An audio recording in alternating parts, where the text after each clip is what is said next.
Mic check 1 2 1 2. Oh my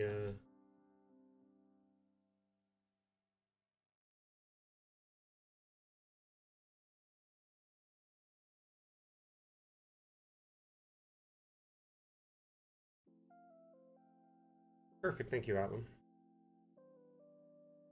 I am just making sure that everything is loading. Stream on Steam hasn't loaded up yet, on my end at least. I'm good on TikTok. I'm good on Twitch. Good on YouTube, Twitter, Facebook. But I am missing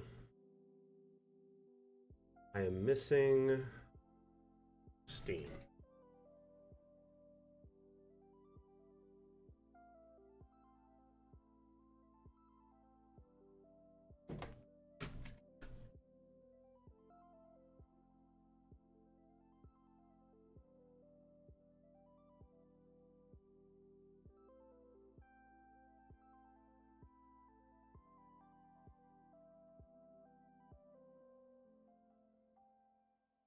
Hello, hello, hello.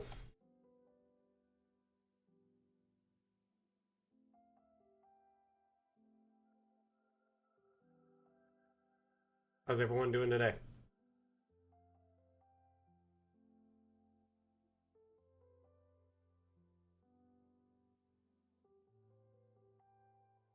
Welcome back, one and all. My name is Mac. I'm the community manager for Dungeon Alchemist. Dungeon Alchemist is what you see in front of you. It's a map-making utility available on Steam that allows you to build fantasy setting maps for your tabletop games, whether it's for print, for TV tabletop, projector tabletop, or virtual tabletop. We offer a support for a variety of different platforms. I just want to let everyone know that is joining in that this stream is live on a variety of different platforms right now. We're live on Twitch, TikTok, Facebook, YouTube, Twitter, and Steam simultaneously. I am going to be monitoring chats on all those feeds, answering questions, providing guidance, and just generally hanging out and chatting and having fun. If at any time you need assistance, consider the stream AMA format, which means ask me anything. Of course, as long as it's related to Dungeon Alchemist. Without further ado, it looks like we've got all stream feeds up. Oh, you had 2 tabs open? I was trying to figure out where you were getting an echo from, because I definitely don't have an echo, and I don't see anyone else. That's hilarious.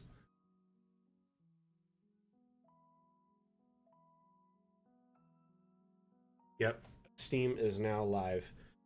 Well, now that we've got every feed up, just and we did our little intro. Just again want to say welcome and ask how excuse me, word salad.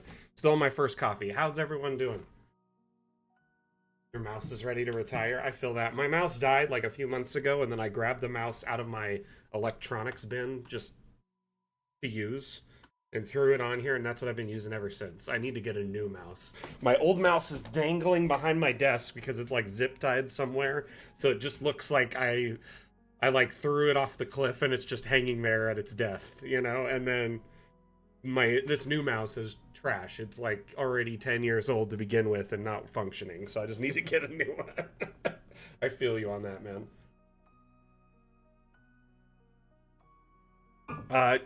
Trout, I'm glad you figured out the sound issue. Do we have anyone right now watching from Facebook or YouTube? Treat yourself.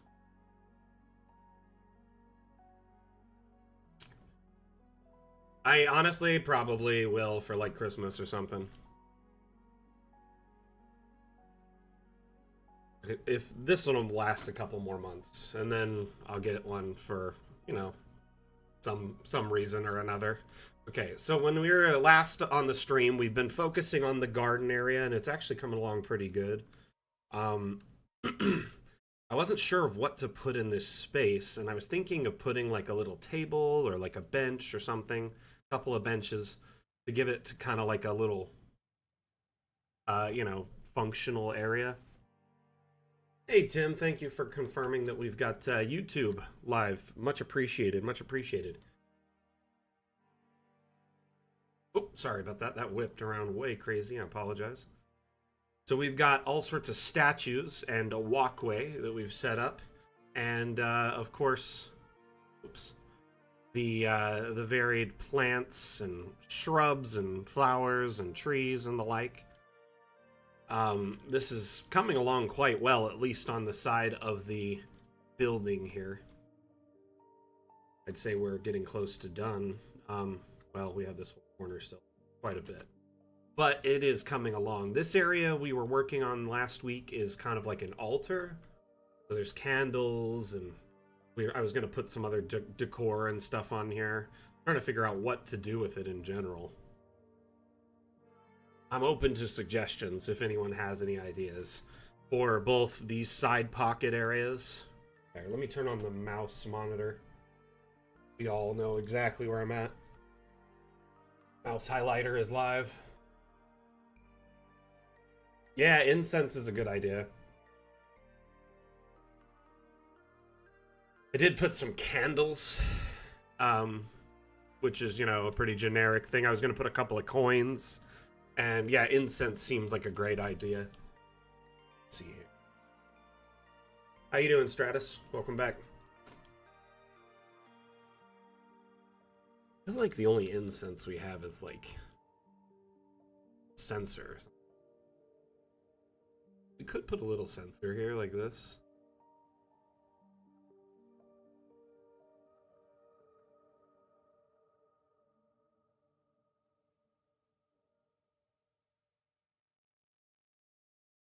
But just thinking I could add like a smoke effect to that. Smoke, right?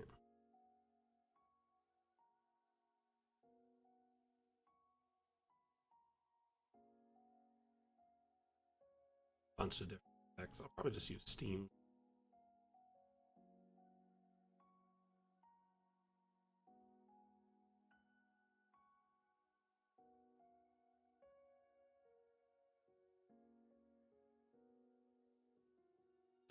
Right?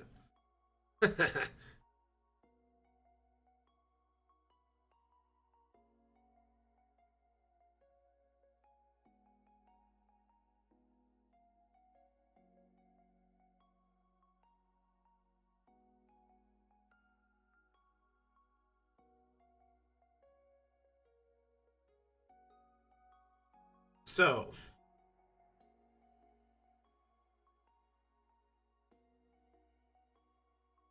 hey, Smokey the Fax, how you doing? Let's see here. I'm going to look for a coin. Coin. There. I was thinking a couple here.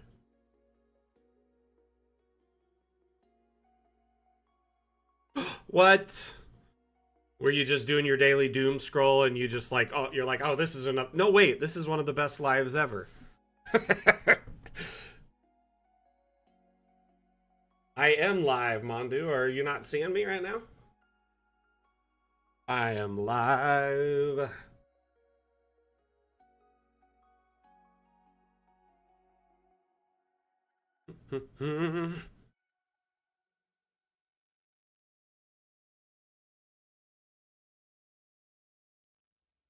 We had like a bundle of flowers on its side.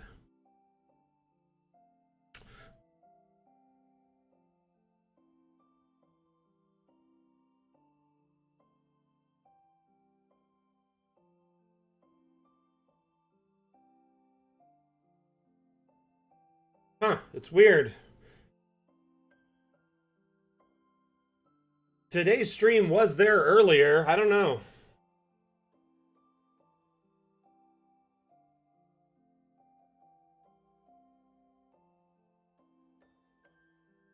Let me look at this really quick.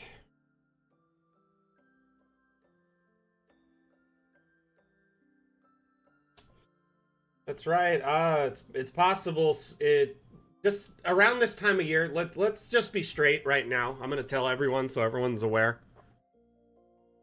Basically, this time of year when there's a lot of time zones that are switching to um, compensate for daylight savings time. You know, parts of Europe do it, and then the U.S. does it. It essentially causes the Discord events to have all sorts of problems.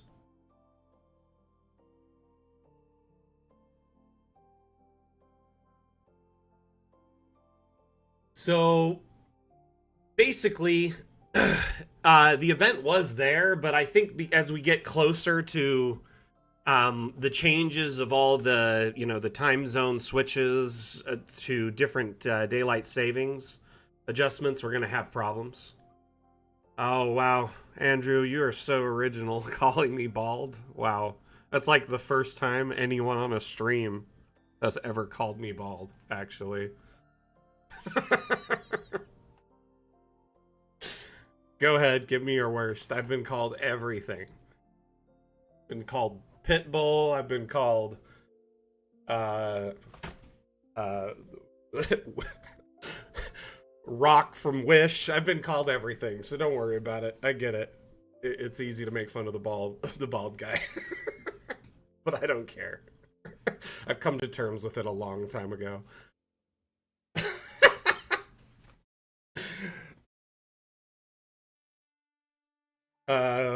Hey operator error, how are you?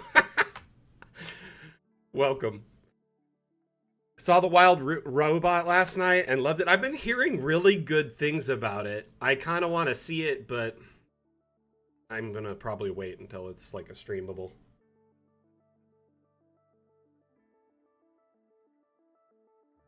Why do I have a wig? That's not a wig.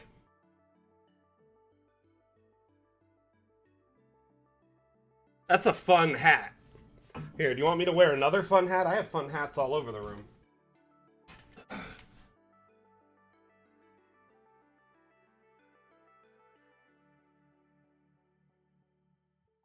Outfit, you'll really...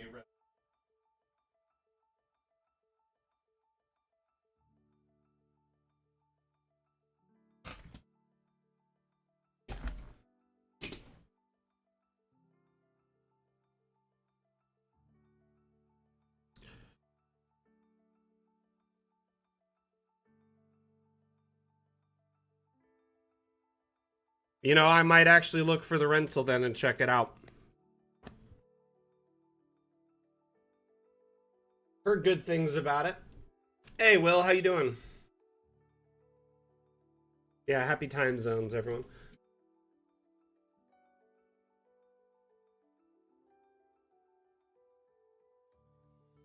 This one is, yes, it is a magacarp, a macgacarp.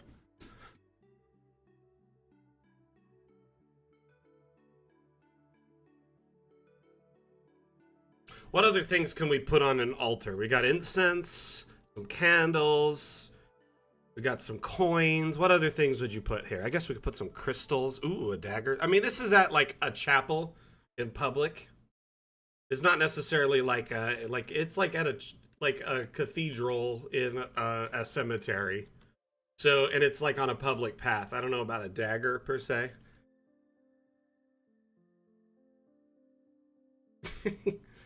Macgacarp. Yeah, it's a Magacarp. No, I just call it a Macgacarp because my nickname is Mac. So I was just joking there. That was a play on words and it was awful. Please don't send me to dad joke jail. No.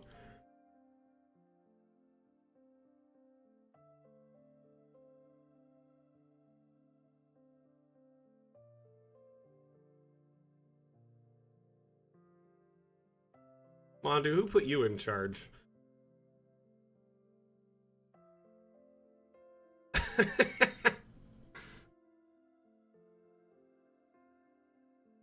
You know, honestly, I just don't know. The dagger thing, I'm not like against it. It just seems kind of out of place in the setting. But I mean, we could do whatever. We're in a world of imagination, so it's whatever we want.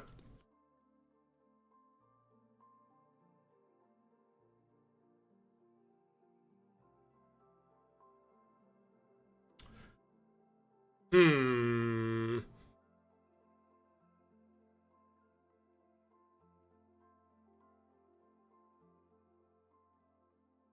Bag of teeth.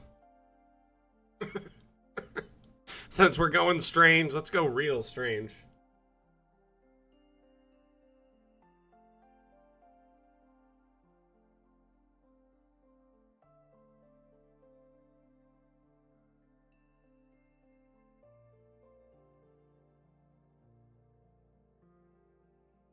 Like a bottle with not blood. We could actually put a heart on the altar. If you want to get weird with it.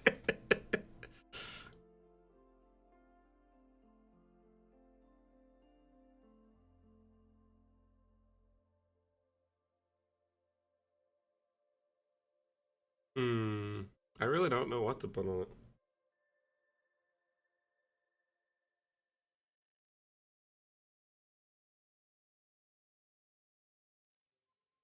Interesting. Interesting, Matt. Okay, that adds a little bit more intrigue to the dagger potential.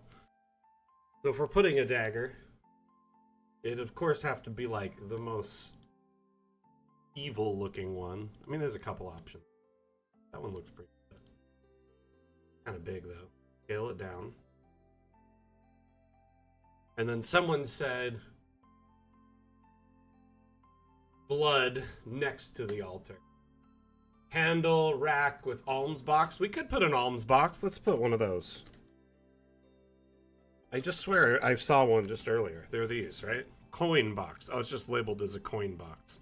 I'm thinking this one looks fancy.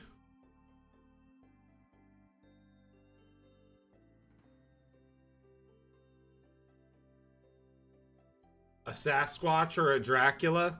Now you're thinking, Proutfoot.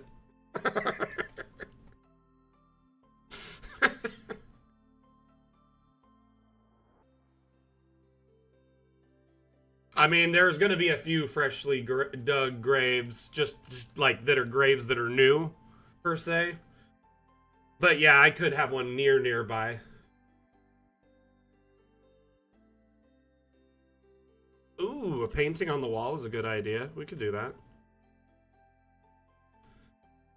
Let's see, yeah. See if we can get a painting in that spot. Just click on paintings.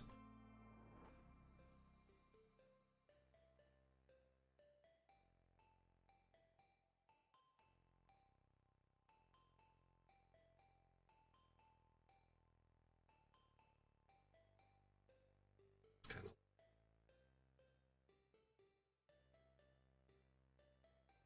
good one's a little bit higher up.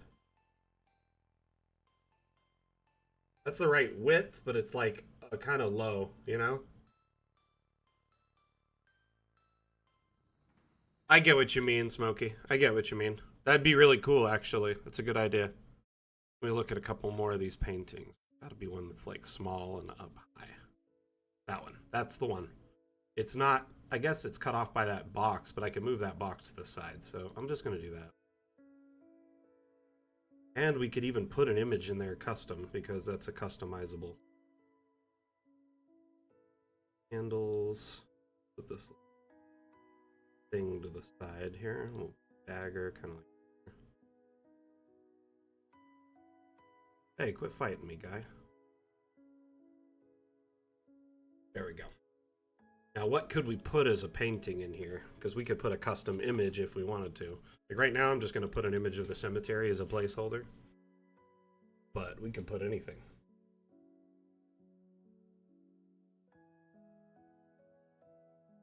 So, I mean, to put in your own paintings, actually quite straightforward. You just place a painting on the wall, and then the UI for it has several elements. You can make it look like it's been scratched up, or you can...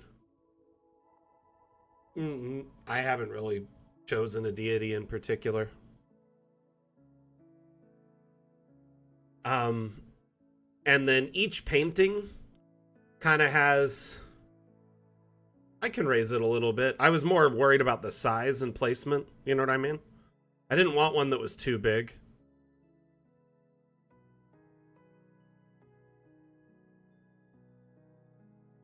I don't know. I just feel like that's weird now. No, we can do it.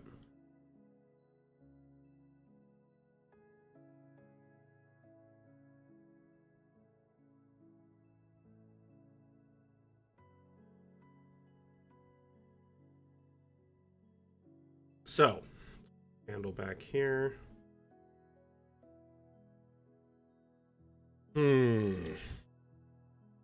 I'll put a painting there later. It's more just a placeholder. But just so everyone knows, all on our wiki, we actually have the dimensions of every painting available. And essentially, you can use those references to know what size image to put in each painting. There's a lot of objects, though, that you can customize the image on, including like papers and books and a few different things. This document here, for instance, you could actually put custom stuff on the document. So it's kind of interesting in that regard.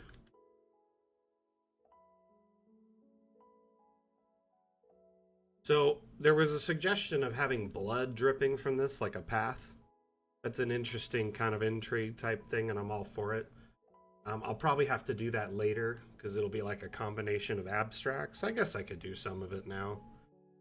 Let's see, I do have some abstracts on hand that are kind of blood looking, so let's start with up here. We're going to need to put something there. Abstracts are blank slate objects that you can insert images in, kind of like the paintings. So if you could source like an image of blood or make your own, then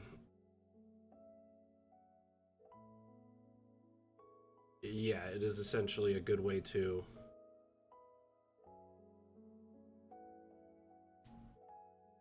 here's kind of a blood, thing, a little bit of it. That's kind of a lot actually, but we could make it really kind of small.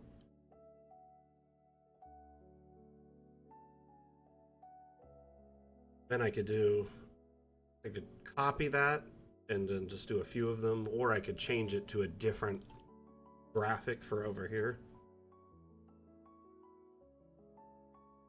I have a couple different bloods. I don't know if I have anything.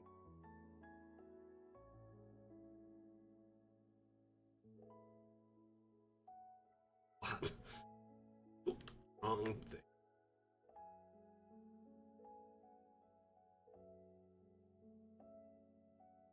Something like that. And then we could do a few drops of blood leading this way, words like something.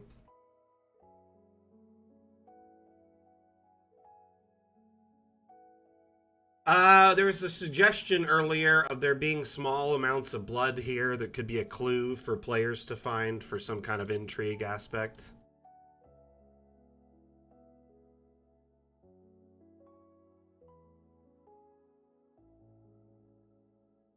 Interesting suggestion there, Atlam. At work, wish I was making maps, but hello anyway. Hey, cartographer, I appreciate you stopping in. How's work treating you today, my friend? Hey, thank you, Zavala. How you doing?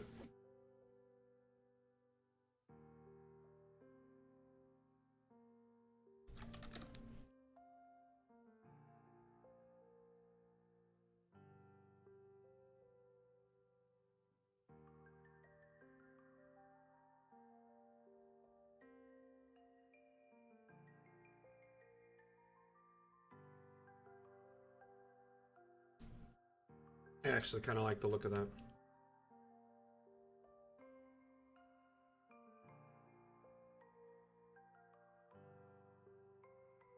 I mean, I could just put a Necronomicon.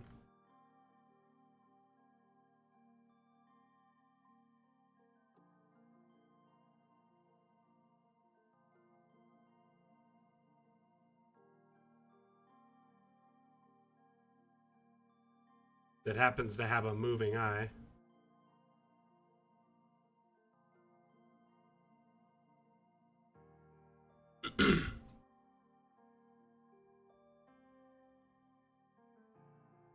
We have a few books that have like action or movement to them. This magic book.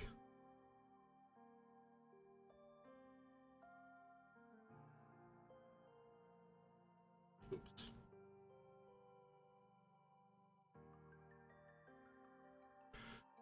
Oh man, how was that read there, cartographer? Silmarillion's quite a book.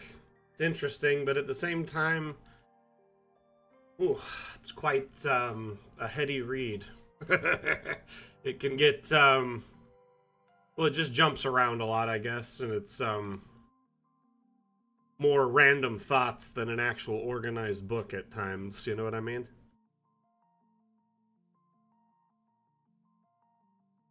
Yeah, that's fair enough.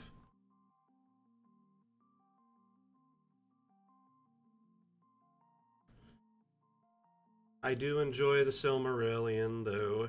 Good, fun, interesting kind of backing data and information for a lot of Lord of the Rings.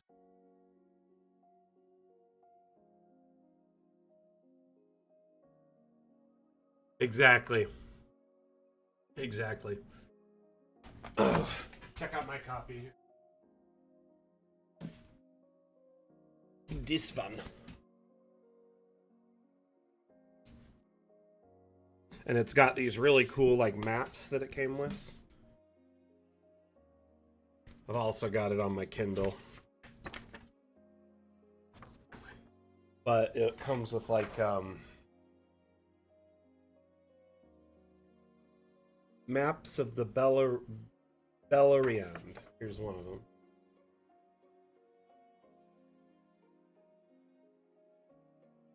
It's interesting though.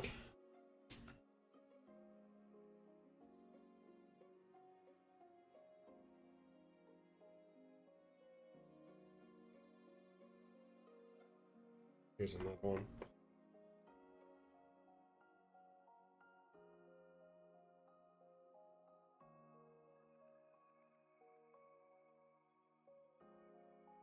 I mean, that'll be pretty cool, actually, Mondu. How do you think it's going to feel in the future when you get some book and it comes with DA-made maps? I would be pretty stoked.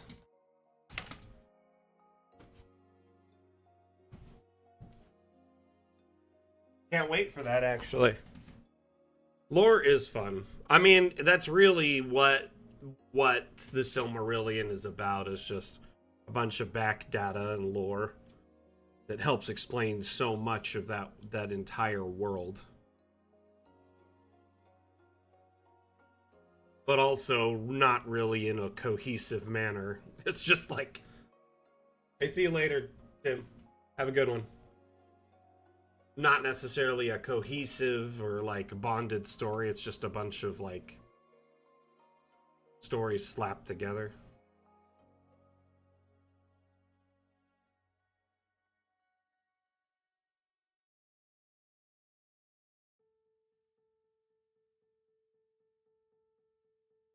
Doing flowery shrubs. They've been kind of doing us right the whole way around, and it helps contain the stuff. I'm trying to think of what else to put in here. So we've got some planters, we got the altar, put some benches on this side. I'm going to do some benches on the other side. I'm thinking of maybe like a small fountain. I mean,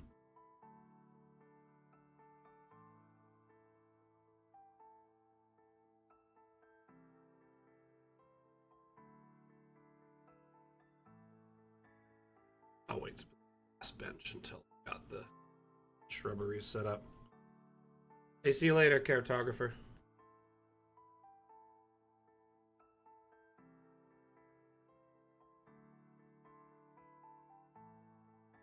We do have, there's like a Smokey, there is a like a parchment that you can just put a map on that works really good. One of these here is blank. This one. You can put like a map on that. Ideal for that.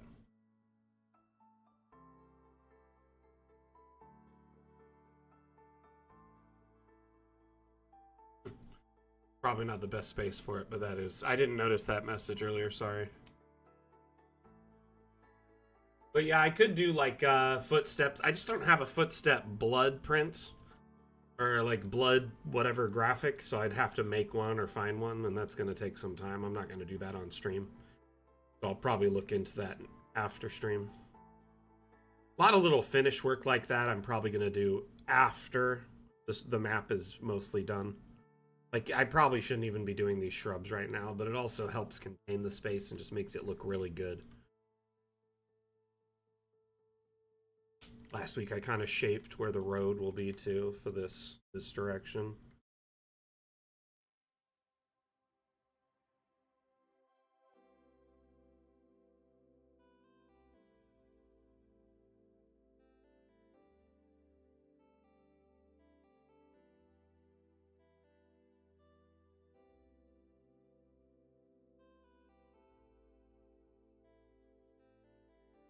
There's a couple places you could hide a secret. So like the confessional booth here is actually really cool because it has like interactables where you could turn it around.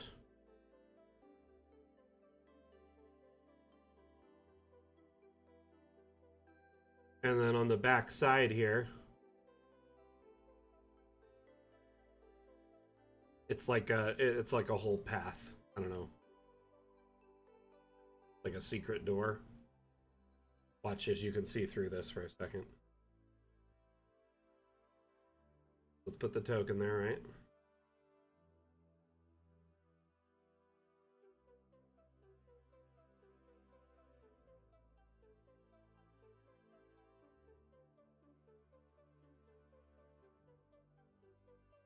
Hey Asmo, how you doing, buddy?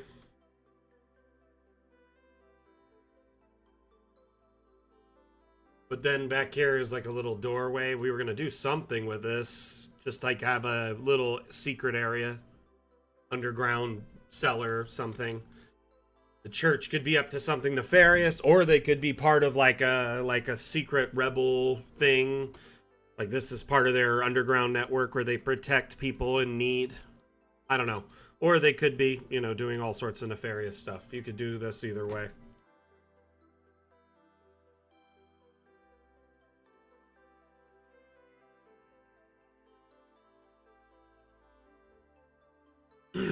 So you could hide something secret in an underground area as an attached scene, like another map if they happen to locate this area here, right?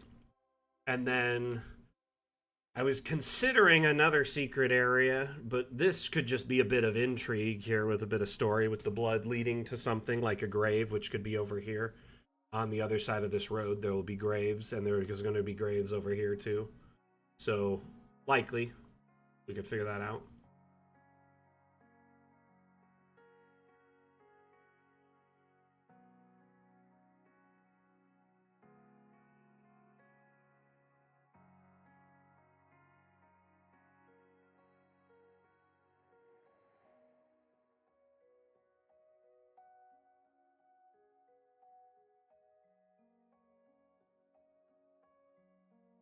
So, are any of you working on any maps today or this week?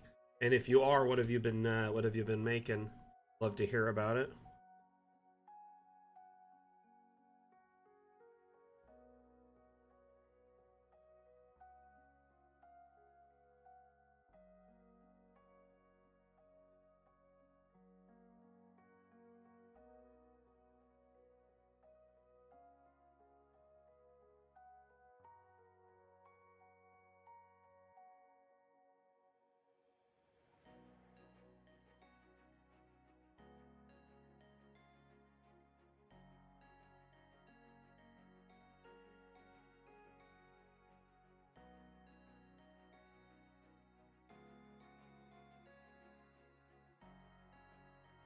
Oh, nice, Mondu. That sounds cool.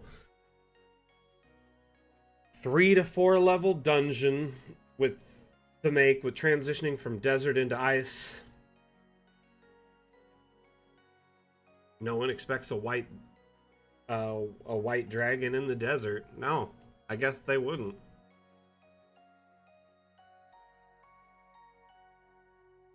That's a bit cruel, but I'm all for it. You'll show them what's for. Is that not sticking to? Weird. And colliders on or collisions. This should snap right to the wall there. Oh, that one's out from the wall too. I didn't even realize. My bad. My bad. My bad.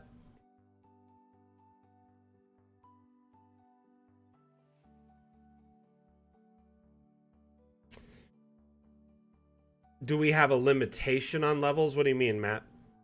Like how high you can go?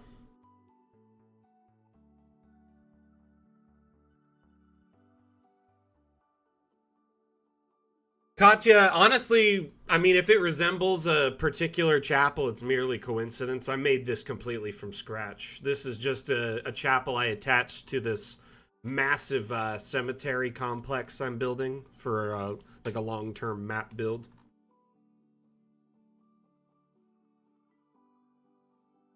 I mean, currently you probably get about 4 or 5 levels before on export it would be clipped. And by that I mean at a certain height, the map begins to clip the image of the items. Oh, thank you, Katya. Appreciate the love.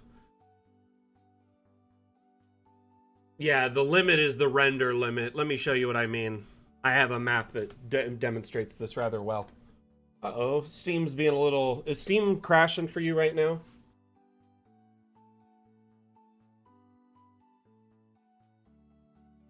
Atlam, if you could verify. It was for me. I had to refresh. It's working good now. Let's see here. So I have a map. Now that I've saved this, I'm going to just double save it. That is...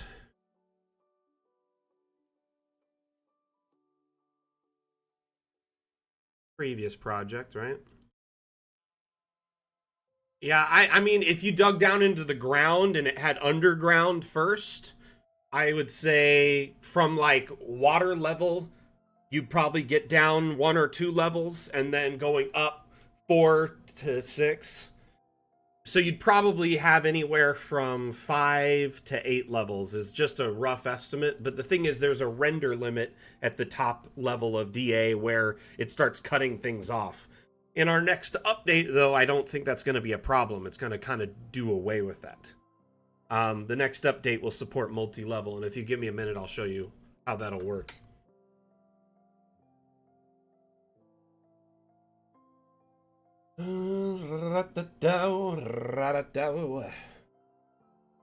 So you'll be able to make multiple levels and transition between them. You can do like balconies and, you know, have areas going off of them.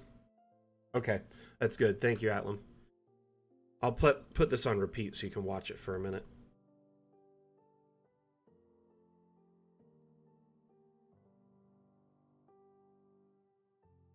And essentially, you'll be able to transition between those levels seamlessly with a new UI interface that'll kind of be in this area of DA. It's like an up-down arrow with a number. You'll be able to access that also with the plus and minus keys, is my understanding. But Wim was saying that it can go up like really high, and I think once that we have this option to transition between, I guess, layers or levels, the render cap isn't such an issue anymore because then it raises it above that level.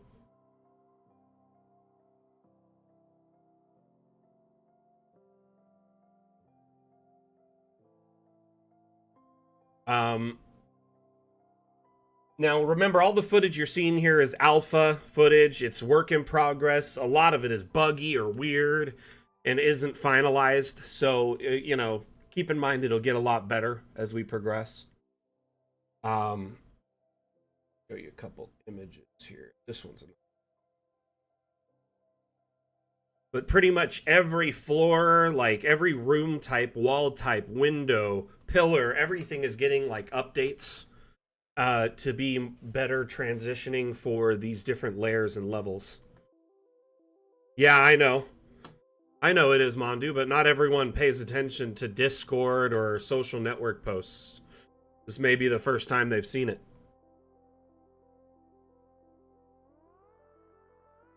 Still relevant.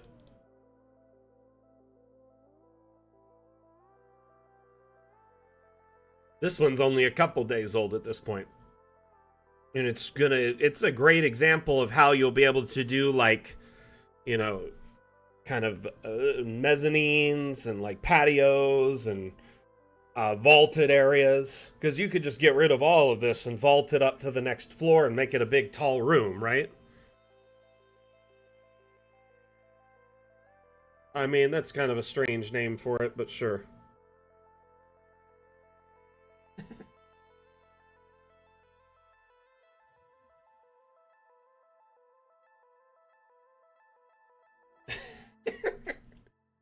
This next clip, I'm sure many of you haven't seen it unless you've been on the streams lately. And this is just an early preview of, because we never posted this on socials. Wim said this is streams only. So this is, showing off ceilings, essentially kind of an alpha. I mean, you always had glass floors, or always had glass ceilings. They were see-through, remember? They're glass right now. What I want to point out is how there's going to be like a transition strip, so to speak. And pause this to show you. So you see this area kind of here? This is the traditional wall height in DA. That's like your normal stock wall height in DA right now. And as a result, a lot of things like windows, doors, props, they hang above the wall, and it's caused a lot of grief in the community for immersion, and it's an eyesore to a lot of people. Some people just can't deal with it. I understand that. This here is how we're accommodating to ceilings, first, and the transition of these many objects that supersede the wall.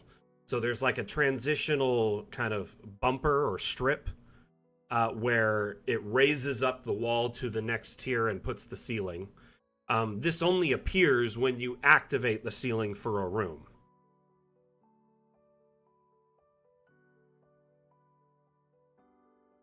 Oh, nice, Half Ogre. I can't wait to see that. Will that be up on the workshop anytime soon? That sounds really cool.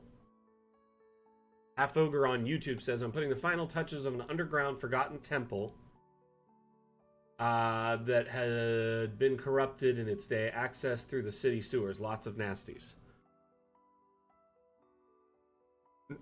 Katya, that's really awesome. You would like stairs that resize on, one axis? Yeah, I am working for them, Techni. Let's see here. I'm the community manager, actually, for Dungeon Alchemist. This is our official channel, an official stream. Sorry for the confusion there. I was looking at several different chats and got confused for a moment. But, Katya, I appreciate your long-term support. I'm not sure if we'll ever allow for objects to be stretched on one axis, unless the community put out a lot of outreach and upvotes on our suggestion board for it. The reason I say that is because the devs basically have a really high artistic standard with their product, right? And especially the creator of Dungeon Alchemist, Wim the Hare, he is incredibly particular about his art and the art style in DA and how things look. And when you begin to allow the object to be stretched on one axis, what happens is it starts stretching the textures on it, and it'll look really weird, like kind of elongated, and like it won't necessarily, it'll look like, like if you take an image in a photo editor and stretch it on one side, it starts, looking a little awkward. And that's part of the problem we're running into, is coming up with a novel way to allow that still dynamically adjusts the textures to make it look okay. So if we can ever come up with a solution for that, I'm sure that would be addressed. But until then, I don't know.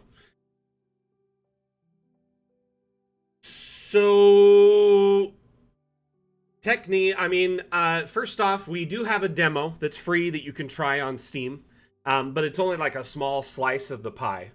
And basically, if you try the demo, it's a good way to see how it'll run on your system. And then additionally, right now we're on sale for 20% off, so it's a really good deal. I mean, we don't go on sale very often. We're a small indie company, and we only get invited to Steam sales. So we apply for them, but Steam has to invite us. So it's kind of a rare opportunity that we get to be on sale. So I definitely would consider taking advantage of that. Katya, that's a good question. I hope at some point we address that or come up with a solution. I'm not the one that develops that stuff or does the art, so I can't really specify as to when. So earlier there was a question about like a height limit, right? If you look here, this building, as I start going above it, the weather vane disappears. And that, I didn't realize I had hit the render limit, at the top of it when I was building this. So I'm just above, so the weather vane's just cut off. If I were to export, you wouldn't see it. So that's what we were. Oh, you already bought a month ago? Well, I appreciate your support. One thing I can recommend, Katya, is to check the Steam Workshop through the asset browser here in the Steam Workshop tab. Try stairs. There's a bunch of different ones on there. And people have inserted, you know, different spiral stairs. There might be one that'll better fit your needs. You can also import your own custom stairs if you have any ability to do any like 3D sculpting or design.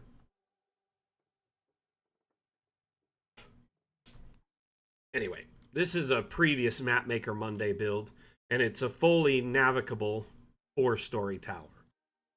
So I can put this token inside. This is the observatory. The observatorium.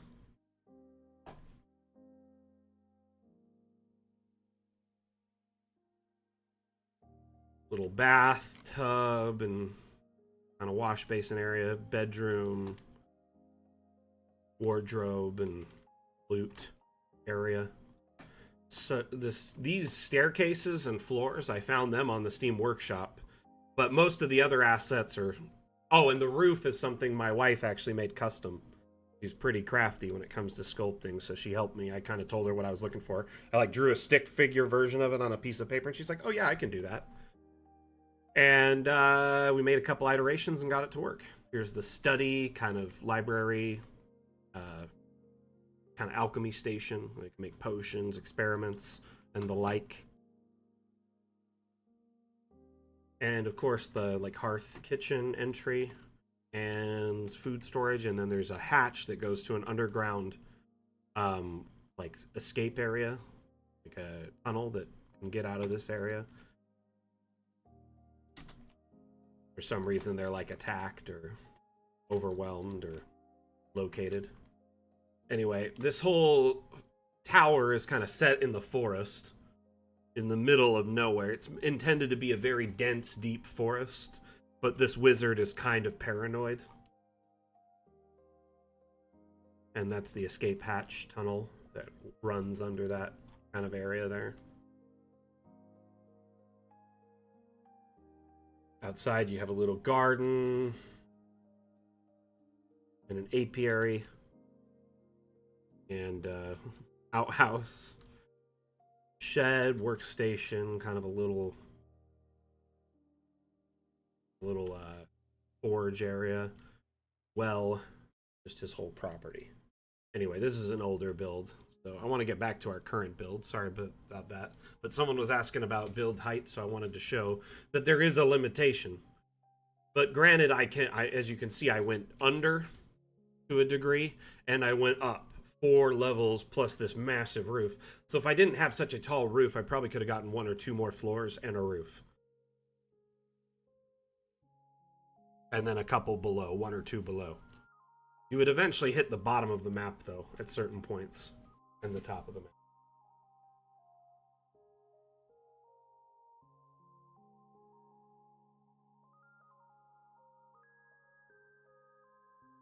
Well, if you end up sharing a map on the workshop that isn't just all your assets, when someone goes to download it, it'll prompt them to download the assets, any of them, from the proper person. So essentially, it will automatically download them like a list of assets. So it's actually really helpful. Let's say you had a map that's like set in the future or something, or it's a very neat aesthetic, and they're like, man, where are all these assets at? Instead of having to find them themselves, they just download your map, and it downloads the whole map asset list, like a playlist, essentially, or a collection. So essentially, a map is a collection.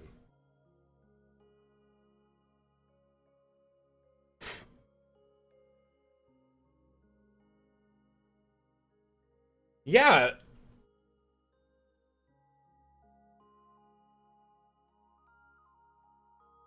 I was wondering if it's a good way to carve a way up a mountain. You'd probably want to use, instead of the, hey, Captain, sorry about that. Thank you, Atlan, for keeping an eye on that. Sorry, let me open up a map here with some mountains in it, okay? We'll try and see what we can come up with. I have a cat fur on my face, I can just tell it. One thing I like to do to taper downward, honestly, tech, by the way, when you're downloading assets from the asset browser, you can browse collections here on this side, and people have put together collections of similar types of asset, weapons, slimes, mausoleums, logs. So you could download every every single asset in that collection in a single go. Sometimes hundreds of models all at once. But that's the same with maps. They kind of act like a collection as well.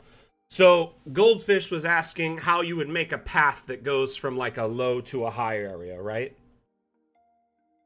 So you're trying to make a...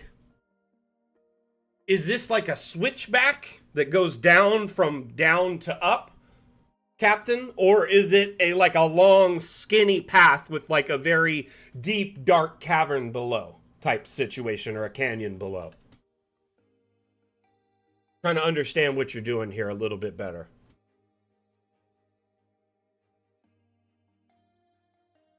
Hey, Frauby or Frau or Coco. It will general credit them. Yep. You could also mention in your description that, you know, you used a lot of assets from the workshop. You know, just so they know. Or you used a few assets from the workshop and it should prompt the download. First one. So you are essentially having what would be a kind of like a path going from a lower area up to a higher area, maybe the bottom of a canyon to the top, or the bottom of a mountain to the top. Just to clarify.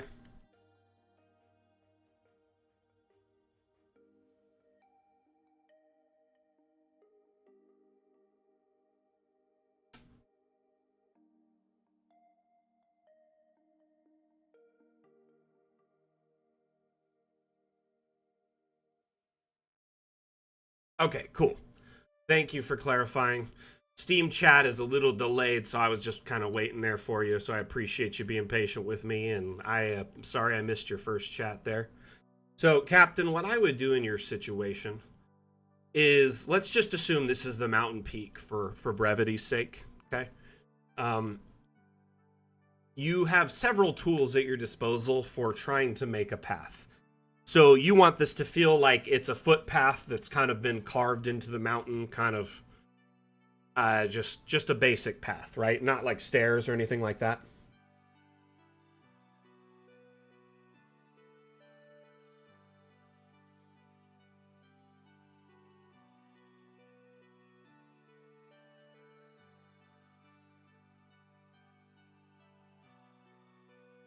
So first and foremost, you're going to want to adjust your brush size and brush strength to really give you more control.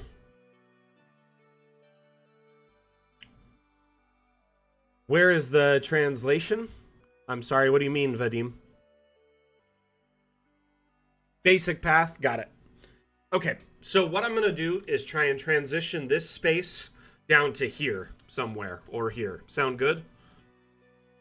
And the way to do that, obviously you're going to need a little bit of room to do a switchback out that wide. And then you're going to have to slowly use a combination of tools. So you have several different tools to carve into the terrain. You have the smoothen terrain tool, which kind of transitions between the two, right? And it, as you can see, it's kind of made a slope or a slide, starting to get more sloped over time. I could also increase the brush strength, and it just speeds up the process. So what I'm going to slowly do here is start with that. Next, I'm going to take the flatten terrain tool, and at somewhere near the bottom, I'm going to find a spot. In fact, you could zoom in if you want. And slowly just kind of flatten out one part of this, right? I'm going to go in here and use the object brush to clear this out so there's nothing in the way and I can see what I'm doing. Or the object eraser. Remember that smooth tool? We can smooth it down to this. So now we've got our first switchback here that goes down into the bottom area, which ultimately we could, you know, carve this whole area out and make it like a deep canyon that people want to get into for one reason or another, that they follow back out. Or maybe they came here to go up. So the smooth tool is a good transitional tool between areas, right? You basically put it on the point between them, and it starts making like a transitional downward path. So there's switchback 1, right? Next, we're going to essentially do this over and over and over again. Now, the flatten tool is a little tricky, and the raise tool are a little tricky, but you got to use them in tandem with each other. Use a little raise here. I'm just clicking a little bit at a time to kind of get my upward area, and I'm noticing that's a little too high. I'm going to lower it. Trying to get it up, about 5-10 feet of height feel, right? You could always grab an item for a reference point too. There's these blocks. These cubes are like a 5 foot all around.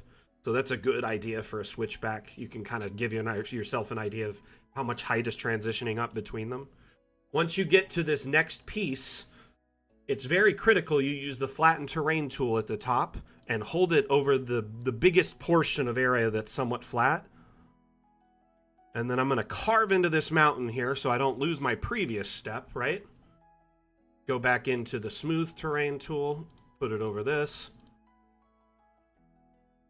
So now I'm doing switchback. You get the idea, right?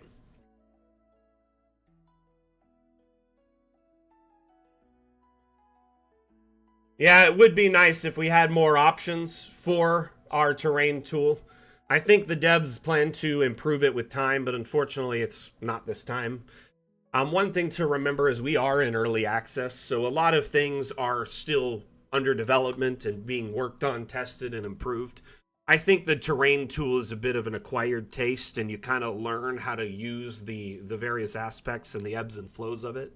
But I would love to see, more brush types, for instance, like a square one instead of just circle, or maybe a point, like a pyramid type shape or a triangle.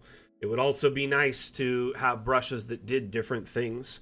But we have increased the performance and the functionality of it over time. Almost every update gets a little bit of increased performance and functionality. I remember when it was simply brush size. There was no flattened terrain to room height. There was no brush strength. I mean, it has definitely come quite a ways over the past year and a half. And I would just kind of stay tuned to each update because they'll add little quality of life improvements or, major factors like the cave tool or, the ability to remove all liquids from a map with the liquid sponge, which was added in our most recent update. So it's kind of easy to overlook it, but this is really the best way to do switchbacks, just back and forth until you reach that top point.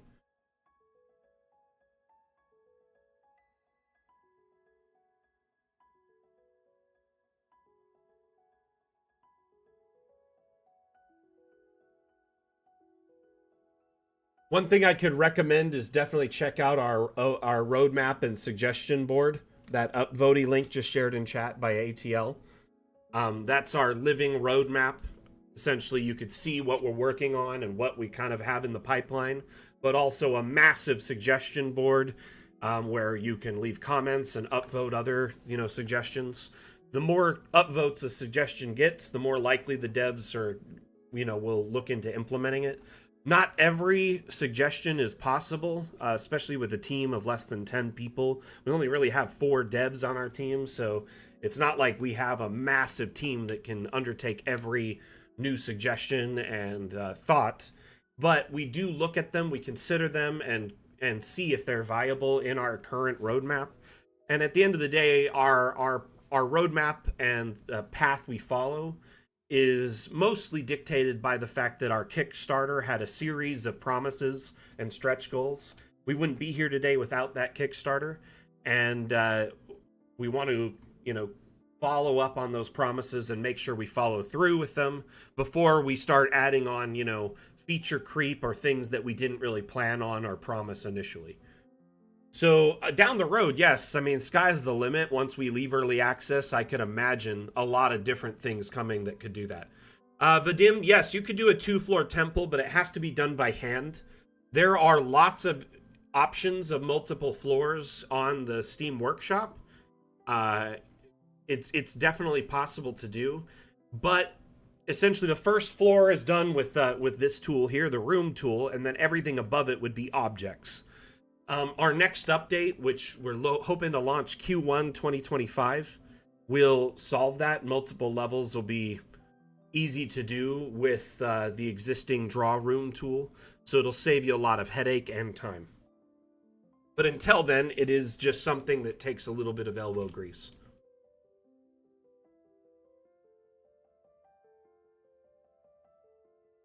Okay. Let's get back to the map that we were making. Oops, that's not what I do.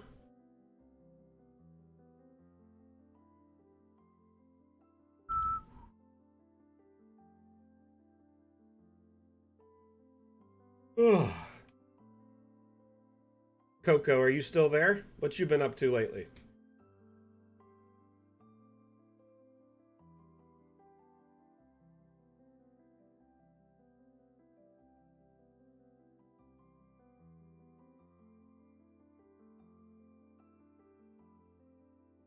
So like this building here is like a 3-floor bell tower that I attached to this cathedral.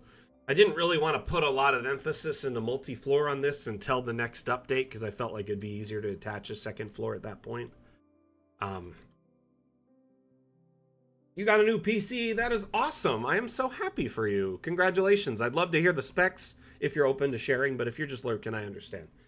Mossy Vagabond, yo, just picked up Dungeon Alchemist during the sale. Getting grips with the tool has been fantastic so far. Thanks so much for creating the software. Well, thank you for supporting us during the sale and our, you know, our triumphant nomination to the Belgian Game Awards, which was such a surprise to us and such an honor. And so we appreciate you supporting us during this time with by purchasing on the sale. Additionally, if you have any questions, Mossy, during the stream, remember the stream's AMA format, which means you can ask me any questions related to Dungeon Alchemist. You know, if you have a question, inquiry, maybe you're looking for a specific object, wondering what's up in our development cycle, etc. Feel free to ask and I'll do my best to answer your question.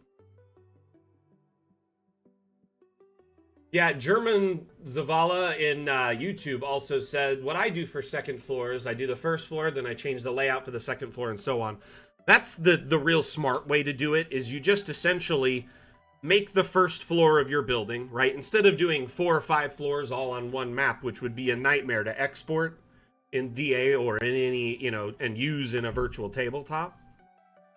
Until we offer native support for multi-floor, it's ideal to essentially save the map, have the master copy, you know, Ancient Cemetery Floor 1, and then file save as a splintered map, Cemetery Floor 2, and then we would just wipe out this floor plan of what we did in here and make it the upstairs area. And each of those scenes would be a separate floor, or each floor would be a separate scene in your virtual tabletop.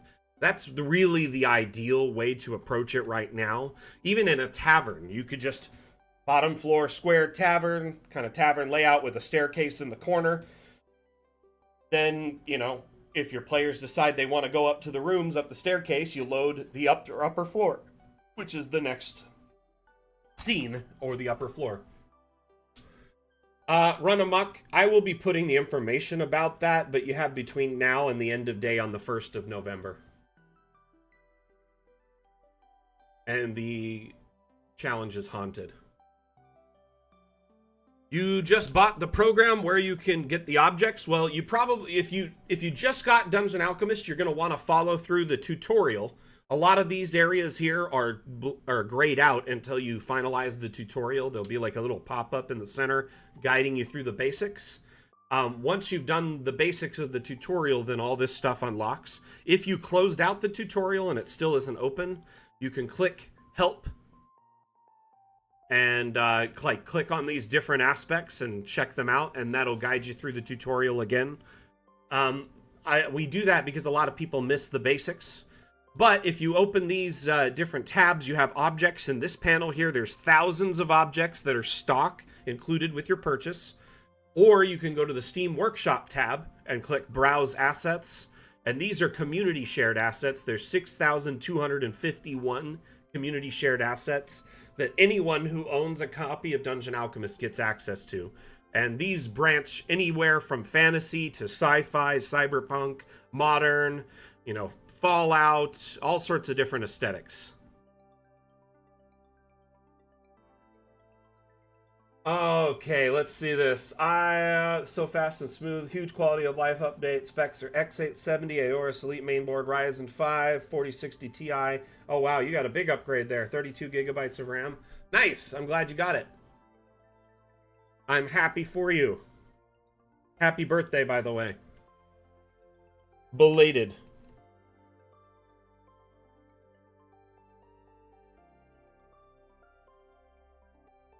No worries. You also can browse maps the same way. It says browse maps.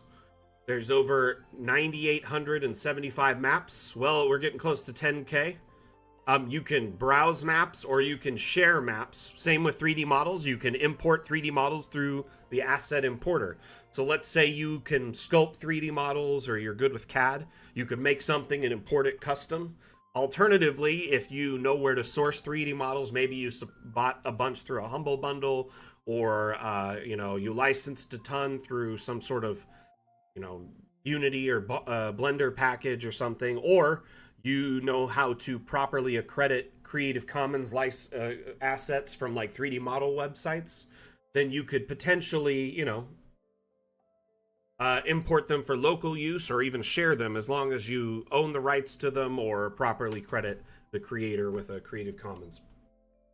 Anyway, that was a mouthful there. Sorry. Maps, not such a big deal. You can publish a map, any map you make, really quickly by just hitting Publish Map under this tab. The asset importer is a little bit more intricate. There are people making cyberpunk maps right now in our community, as well as sci-fi. Like on this front here, there's a cyberpunk one by Dexter. There's a few different cyberpunk bars and cityscapes and stuff like that. It's definitely possible, but it's not as guided or as simplistic as the basic tools in DA, because none of the assets from the workshop will ever be as part of our auto generation of rooms, because we don't own the rights to them. They're not ours. Our next update, though, will include an improvement to the tool in Dungeon Alchemist called the Object Brush. Currently, the Object Brush is a palette of brushes that we pre-configure from certain objects that we pick. But in the next update, you'll be able to pick any object, whether it's from the workshop or a stock object, and turn it into a quick brush to rapidly, expand your map.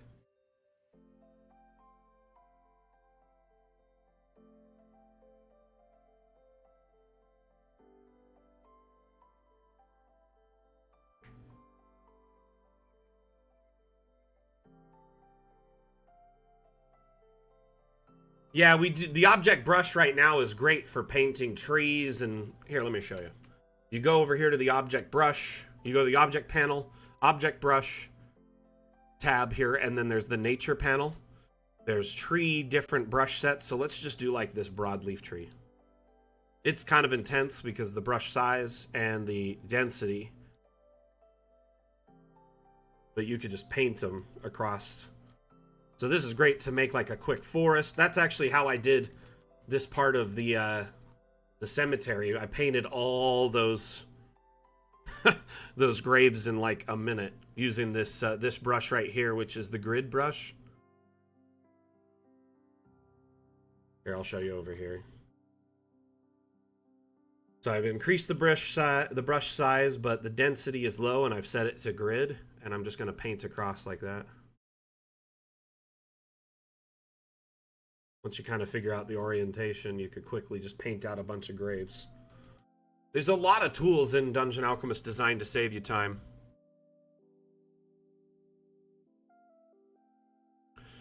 Can I make a trace from ice, dragon ice, on the grass and forest? The only way to add ice in a forest would be to go to the terrain tab and go to here where it says paint terrain, and you actually have the ability to do like ice like this. Or we have ice objects. So there are, different ice things that could work for what you need. Snow, ice blocks. There's even these cool like icicles. You could kind of put them in those areas. That's how you would add ice or ice or snow to a forest biome without covering the entire thing with snow. You could additionally go into the terrain tab and just turn on the snow weather, which turns snow on for the entire biome, just covers it. So you could change an existing map to winter weather and back again. So you could just export it as winter and have another version of it. Additionally, we do have several different biomes. One of them is the snow biome. And what you can do is create a snow map without the snow weather on. This is like the number one thing everyone seems to do because it's on by default. Just leave the snow weather off. Set it to like hills and generate your map, right? Evergreen clearing. It'll be winter, but it'll have no snow on top of everything like it was before. So here you could go in the terrain tab, select grass, paint it in like a path, or have one area green and one area ice with the big ice path in between it. Basically, you just want to make sure your snow weather is off in the snow biome and you have much more control. That's the pro way to do it. That brush big, you could really just put any grass you want here at that point.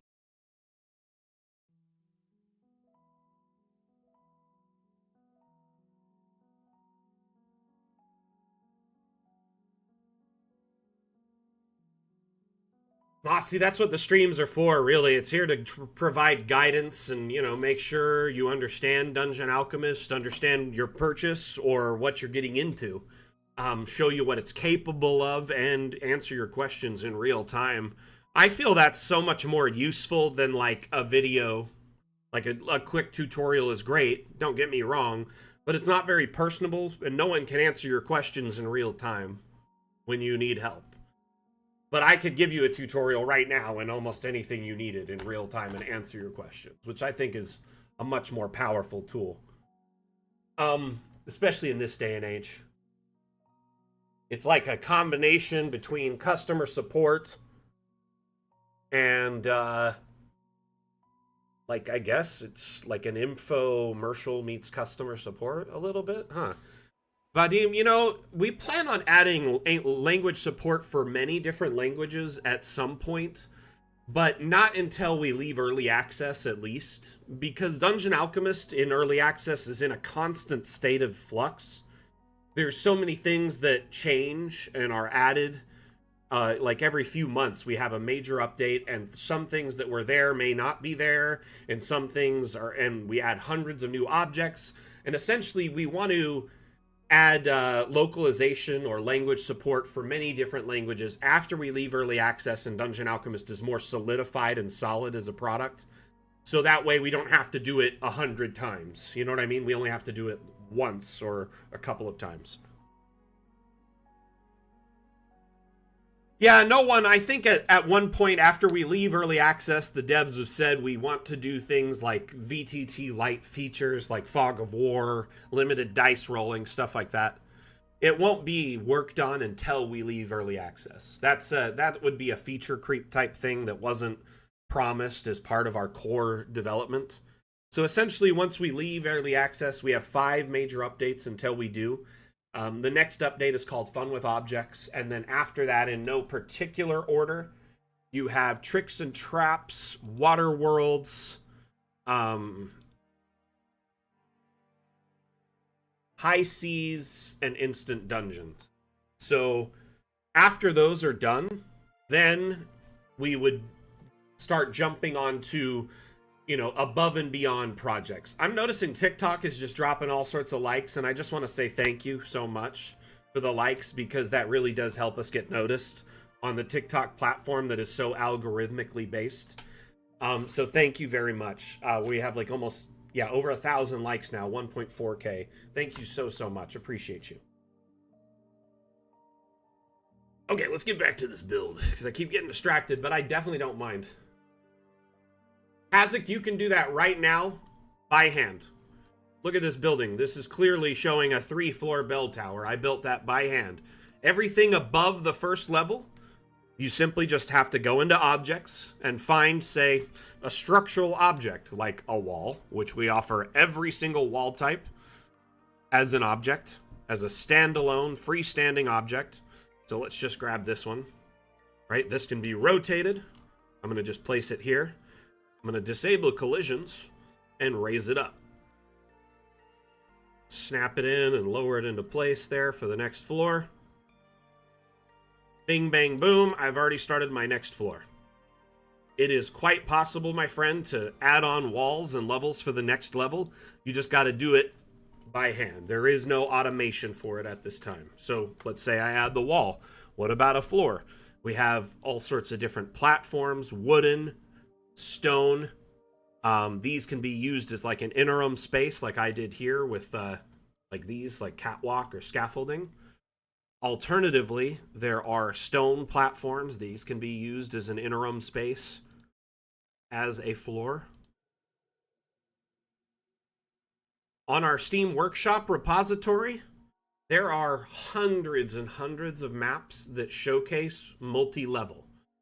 It's really just a matter of putting aside the time to do it. Because it's if you're using like control, our objects snap together like Lego, most of them. And if you hold shift when you place it, you essentially automatically duplicate objects and can rapidly make a second floor. So in a matter of minutes, you could definitely do a second floor. However, I would want to point out that right now, exporting multiple floors to, say, a virtual tabletop is really next to impossible unless you plan ahead to be able to remove each section kind of like a pull apart. So our next update will add automation for multiple floors. I showed this earlier. I'll show it again. This is kind of early alpha, work in progress footage of how it's going to be. You can build towers, multiple levels of buildings, castles, etc., and jump between them. You'll be able to automatically generate those rooms and fill them up or customize them to your exact specifications. So right now, totally possible. In the future, more automation and simplicity will be coming. I would definitely get on the workshop and look up, like, there's one called Grand Cathedral. This thing is insane. That one. This has like 2 or 3 floors. There's a massive bell tower on one side. There's a huge cathedral running through it, an outside garden. It makes my cathedral look like garbage. This thing is beautiful. Okay? Definitely go check it out.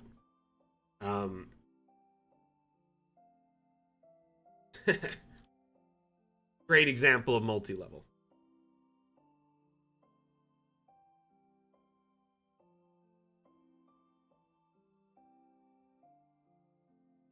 Let's get back to this. Where were we? Plants.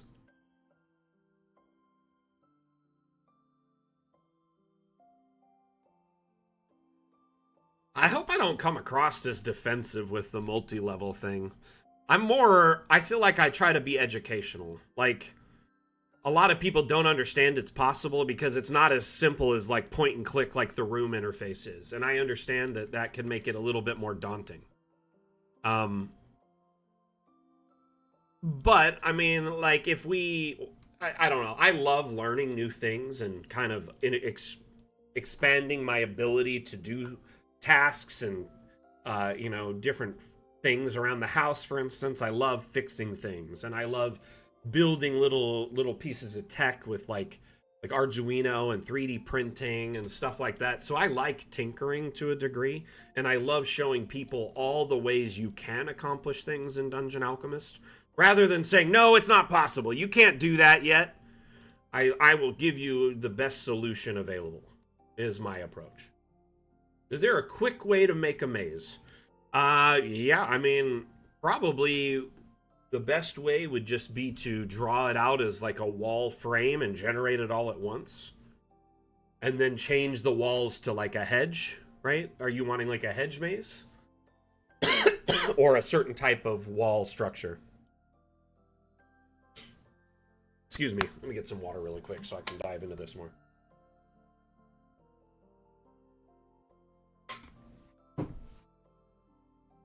So once you answer me on that, Chris, I will dive into the maze concept a little bit more.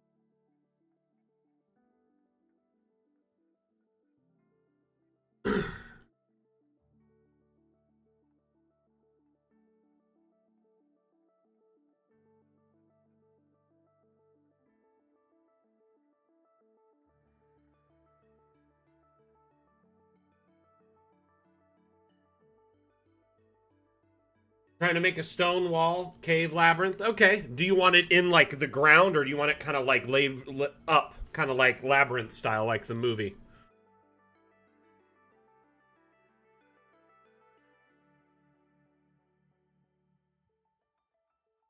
You know what? I'll just show you. And then, so I'm going to generate a new map, and I'm going to go, just to give myself some space, 60 by 60. Man, I wonder, does Don John do mazes in their generator? Let me just check.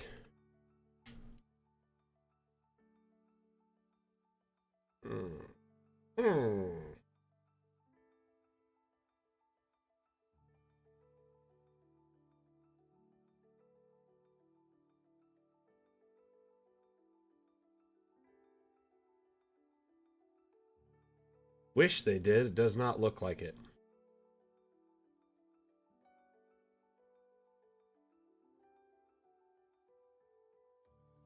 So, if you're trying to make a walled maze, I'm just going to use the forest biome to keep things simple. Actually, you know what? Okay, do you want something outside of this maze, or is it just kind of like in and out? Is the maze going to be like a self-contained adventure? Do you want environment in like within and outside of this maze? Maybe like a biome, like forest or desert or something. Because I could set the maze in a desert, I could set it in a jungle, I could set it in a hellscape, I could set it in a forest. Or I could just set it on a plain background where the maze is the focus of the entire build.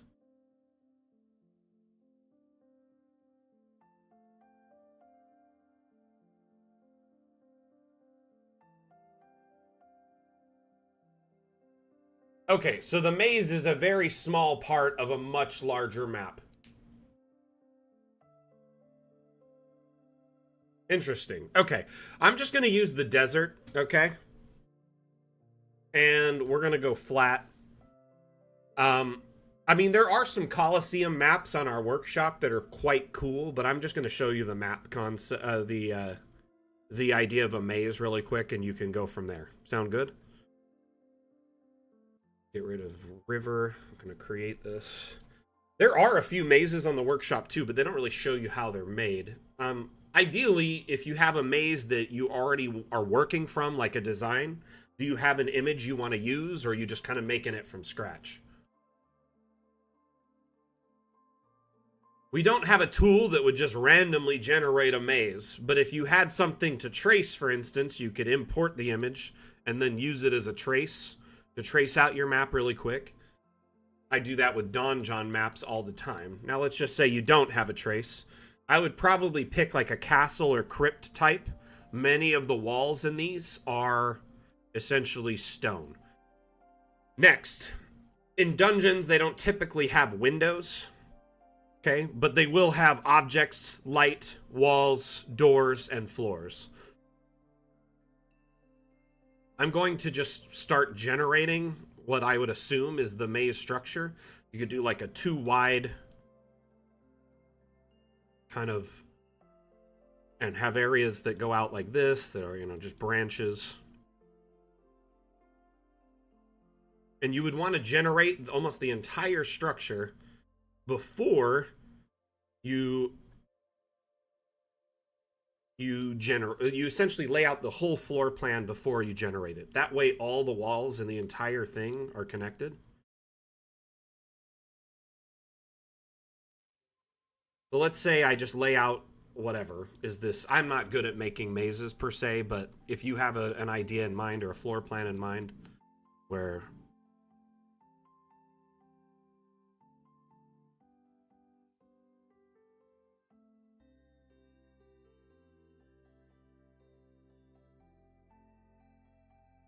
but let me just generate this, right? I'm going to generate this whole structure. Obviously, this is an awful maze, but you get the idea just really quickly. Once this generates, and it will take a moment because it's a massive spiderweb complex, I essentially have every wall connected and they're all stone. And the best part is if like I don't like this wall, I could go into the walls, look at the stone ones, and change them all simultaneously for one I do like. Maybe I want to use this one. Because they're all like one massive room, they'll all change simultaneously, the insides and the outsides, saving you a tremendous amount of time on the back end just changing them to something you like. Now, of course, if you want them to be independent walls from each other, you would obviously have separate rooms. So you would draw a new room for each wall type. But if you want them to all be similar and change at the same time, make sure you draw the whole shape as one room.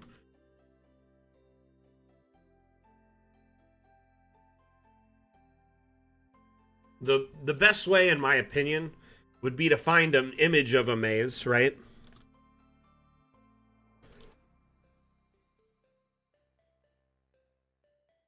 And then trace that.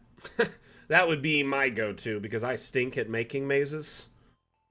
But you could find like an image online and then use that as a rough trace of your map overhead and trace out a maze really quickly. Ideally, saving yourself some time. Chris, I hope that helps in any way, shape, or form. But just remember to try and generate as much of the floor plan as a single piece as possible. And remember, this is the negative space of your maze, not the walls. This is the inner walkway. So make sure you remember that as you're generating it.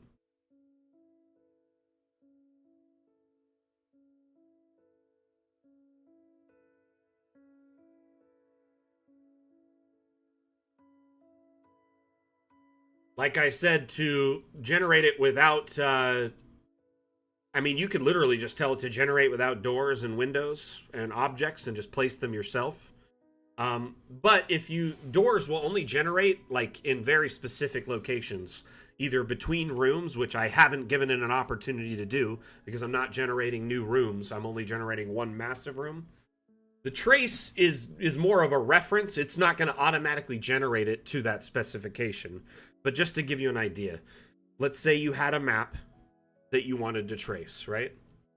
You would open up this layer here, this tool, click trace overlay, and then you can import the image of your trace. So just to give you, I'm just going to grab a maze that's like really simple, okay?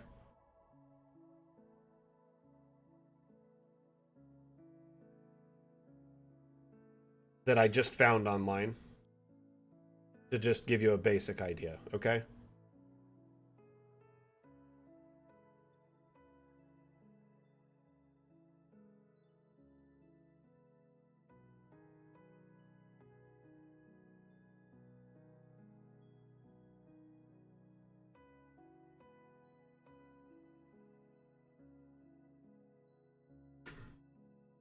Find this real quick.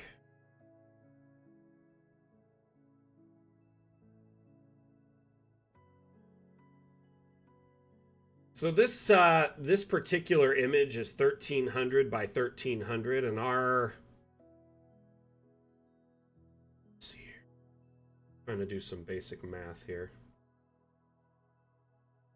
We'd have to increase the size of the map quite a bit, or do roughly half of it. But we'll try this and see what it looks like. 60 by 60 is close. This one's kind of hard to see. So I'm just importing this image, right, as like a base. Kind of, this is what I want the layout of my maze to be, right? And you could stretch it out until you get it roughly the size of everything you want, or a rough layout. And remember, you're going to have to kind of expand the map or expand the image, contract the image, so it's roughly where you want. And then at this point, you could just trace out the room, following along this kind of pathway here to save yourself some time in designing it. It's not going to be a perfect design, as this is like a weird sideways isometric image.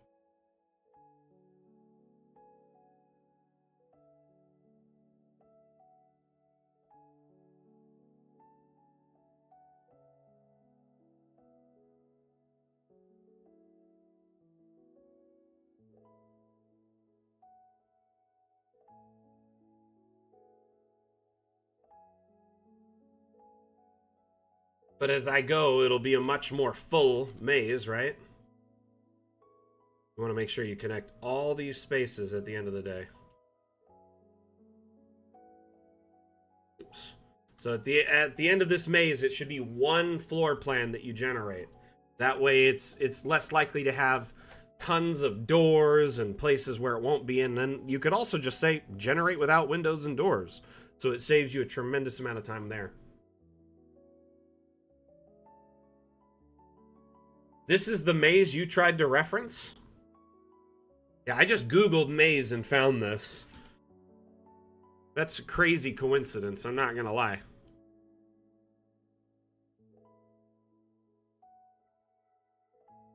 You gotta remember, there's a little bit of space behind the base of this wall, right? So that's likely a little bit of floor plan that is not that they don't anticipate you thinking about. But you just kind of fill in all these negative spaces here.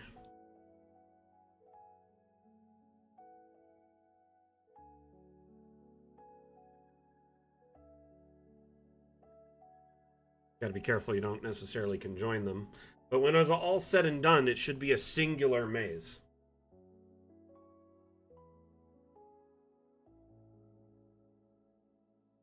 I'm going to zoom out here. Zoom.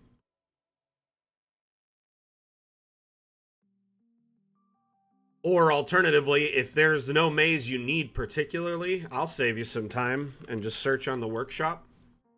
Because there's quite a few mazes that are pre-made that are quite good. You can just grab one of those and use it as a reference. Take that image as a trace. I know you're trying to put one in the middle of your arena.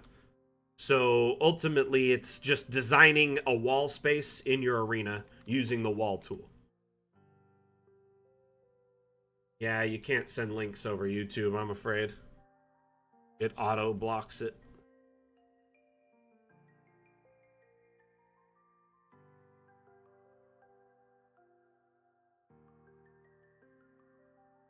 You can make diagonal and round walls, yes. 1 second. And the light export, you want to check here before you export. Make sure your brightness is turned down. You can adjust the brightness and the time of day, like reference. Like where the sun is at, like rotate the light reference and the time of day, brightness. So essentially you have quick ones or more advanced ones with like light filters and stuff like that. Can you make round and diagonal walls? Yes. So to make a round or diagonal room, let me just generate a room really quickly.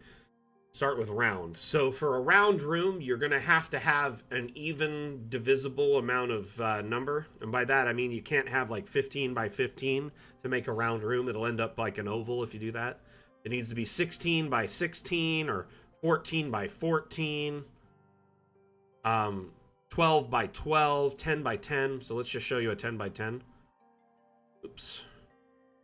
On the corner of the rooms are these dots. You grab the dot and you pull it to shape the room. If you meet it in the center here, I just turned on the grid with Alt-G. You make sure it meets at those center points. That will start a round room shape. You just pull those in and you can move that room around before you generate it. Alternatively, You do the same thing to make diagonal rooms, but instead of when you're pulling towards the center, you pull to the side first and then pull in.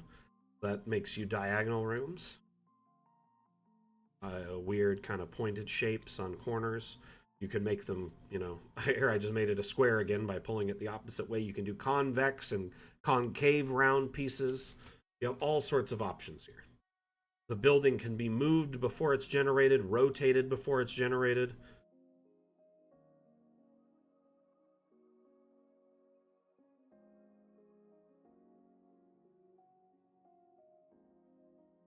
Unfortunately, Chris, it will not allow you to send a link.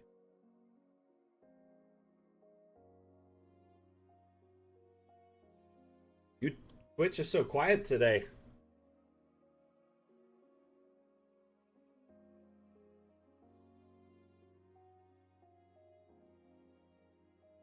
Palisades? We do have some Palisade objects in the game and on the workshop that can work great for walls. In fact, I've uploaded a few myself.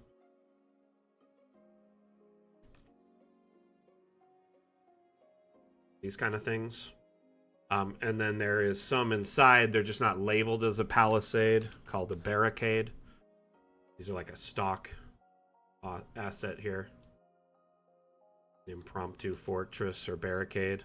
And then I believe we actually have some wooden ones in here.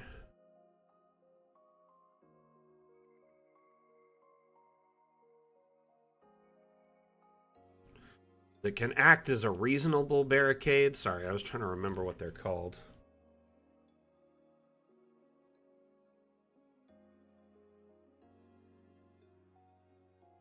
Yeah, these are more like a log cabin, not a vertical palisade, huh? There's some like impromptu oak fence types. There's a few. If you want to, there's this one here, the freestanding stake fence. These ones can be scaled up to be much more intimidating. There's a few different types. Stakes, barricades, and then options on the workshop. Yeah, no worries. But as far as suggestions, you're going to want to go... Hey, Atlan, can you drop our upvoting link on YouTube or Asmodeus, either or?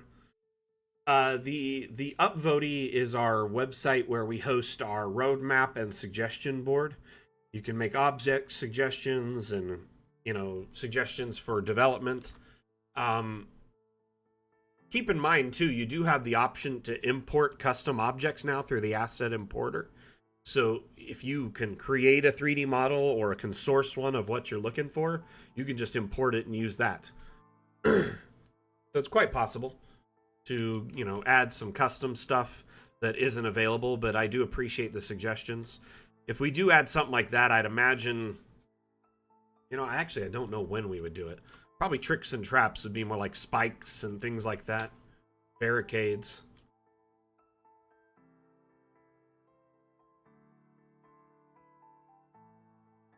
Yeah, I mean, if you're using a standalone object or, you know, objects won't snap to doors. They're totally independent. Like the doors here in Windows, the floors, doors, windows, and walls, these ones, all kind of work like together. They're cohesive, they lock together and function. The floors are needed for the walls to attach to it, and the doors attach and the windows attached to the walls. Now, if you're using freestanding objects, they don't have the same, you know, kind of restrictions. Freestanding walls will snap onto the existing ones, like the existing floor plans, but wall windows and doors won't function with them as of yet. That being said, you could go on the workshop again. I know that's kind of a band-aid, but that's the point of it. It's to fill in the gaps of a lot of things. Search for a door. These are an object door, which means they can be placed anywhere, including in between object walls. So there's hundreds of door options here that you can scroll through and check out, and I'm sure there's something that will work for you. Some are double doors, some are single, some are just arches. There's actually a few objects we have in structural under masonry, I believe. that actually kind of function as doors as well, like these gates and whatnot. But yeah, they're not necessarily perfect solutions. And doors on the workshop, if they're imported correctly, they can actually open and close to a degree. You can either put animated states on them where they have an open and a closed animated state, so it can switch between them, or you can have them rotate on like a corner, like this one does, so it actually can rotate and open. So you can leave it in an open kind of state. Hey Kaiser, how you doing? Once a room is generated, there is no way to rotate it. You can regenerate it over and over again, or you can delete it. The next update will allow you to move rooms after they've been generated, though, so I wouldn't be too worried about it. In the near future, it will definitely be a thing of the past.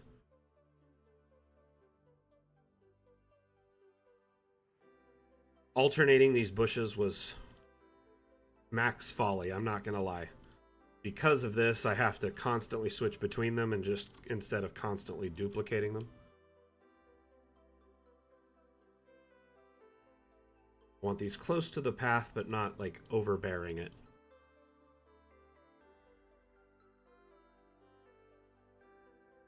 Once in a while, a leaf can go over the path, but not like constantly.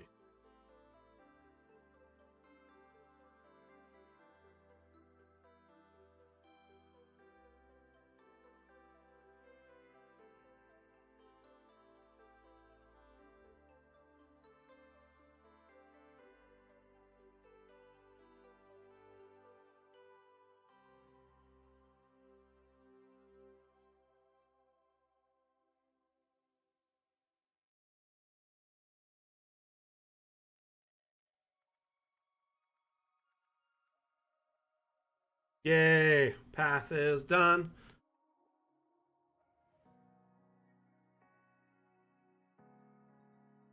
My name is Mac. I'm the community manager for Dungeon Alchemists, and this is actually our like official channel. We're actually multi-streaming right now on many different platforms. We're live on Twitch, Facebook, Twitter, YouTube, TikTok, Steam, and I'm trying to monitor chat on all those platforms, making sure I'm answering everyone's questions and providing guidance. So it does take me a moment to answer questions. Sorry if I miss you or kind of take a second to answer it after it's been typed and visible in chat for a moment.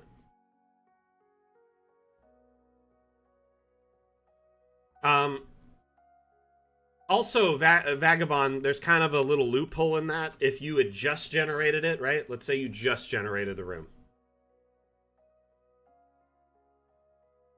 You can always do Control Z or Command Z if you're on Mac, Control Z on Windows, and then the floor plan reappears.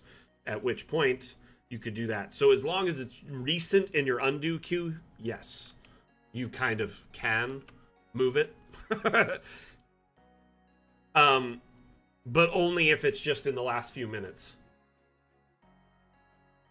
Or like the last few things you've done.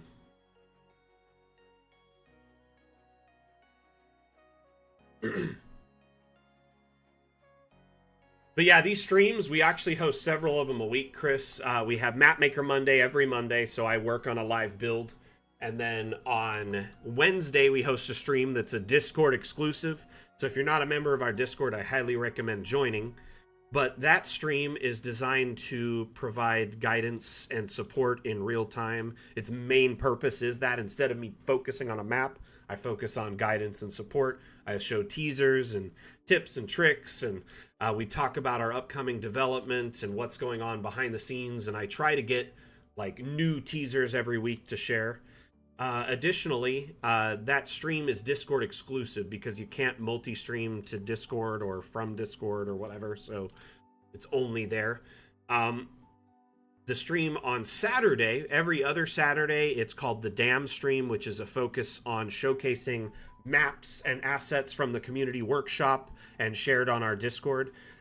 We kind of look through them, see what they did, look at all the cool stuff they did, and then we also answer questions AMA format during that, so we'll break and answer questions anytime they're brought up. The Opposite Saturday, so every other Saturday, is called the Damn Challenge. Notice a theme there with where we lean into that. Um, our maps, when you save them in Dungeon Alchemist, are saved as a .dam file. That's our proprietary format. It stands for Dungeon Alchemist Map. And it's essentially a text format that tells Dungeon Alchemist what size your objects are, what biome you're in, where all the objects are placed, all that stuff. So it essentially tells Dungeon Alchemist what your map looks like. Without that file, a map wouldn't exist. So we have jokes with that, lean into it, the Damn Stream, Damn Challenge, excuse me. And the Damn Challenge is a bi-weekly map-making contest where users in our community can show off their creativity, flex their Mapmaker muscle, and compete for a chance to win a $10 Hero Forge gift card. The current theme is Haunted, and you have between now and basically the end of the month to enter. The 1st of November is the last day to enter. You have till the end of the day in your time zone to submit a map using Haunted as a theme. The map can be any shape or size. And essentially, whatever you enter, as long as you...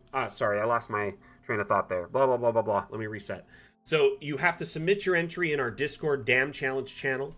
And pinned at the top of that channel is some rules. As long as you follow those rules, it's like 3-4 rules, your entry is considered. And if you win, you get a $10 Hero Forge gift card. Your map is featured promptly on the Damn Challenge stream as the first map for about a half hour. And it's featured in our Cartomancer Chronicles, our weekly newsletter.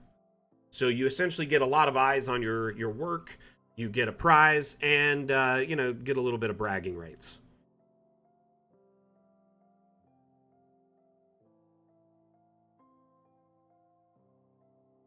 No, Chris, ask away. That's what these streams are for, my friend. So I'm just going to casually build while you ask questions. And honestly, that's all I'd be doing anyway, is just decorating this path and putting in little decorations. So do not stress it. Like, that's the focus of these streams, is me to guide you.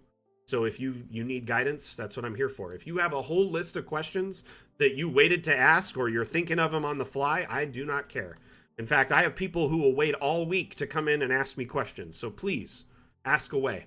By the way, we also have a wiki, so a 24-hour, kind of living manual that you could check out and get guidance from. And our Discord is an amazing place to get help.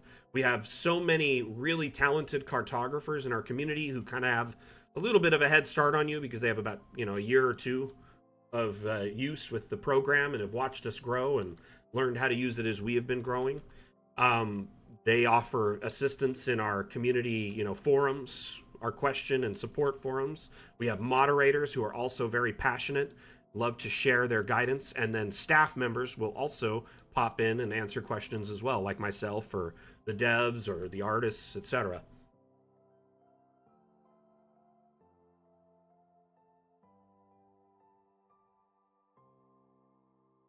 Yeah, I see that. Vadim, thank you for the kind words. I really appreciate you, and thank you for purchasing today. And like I said, I'm here for you if you need any help or have questions.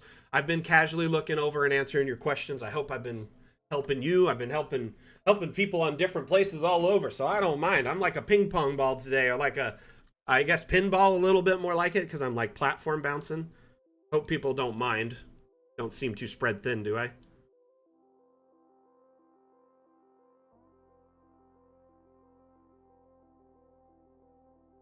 Oh, that looks so good. Like under the tree a little bit there.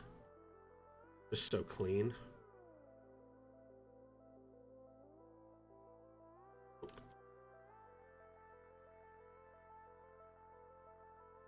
Oops. I'm gonna move the tree away and then we'll get this plant figured out because the colliders are kind of messing each other up. And I'll move that back. Went a little bit over the fence, a little bit over the plants, but you can still see the plants. That is so amazing.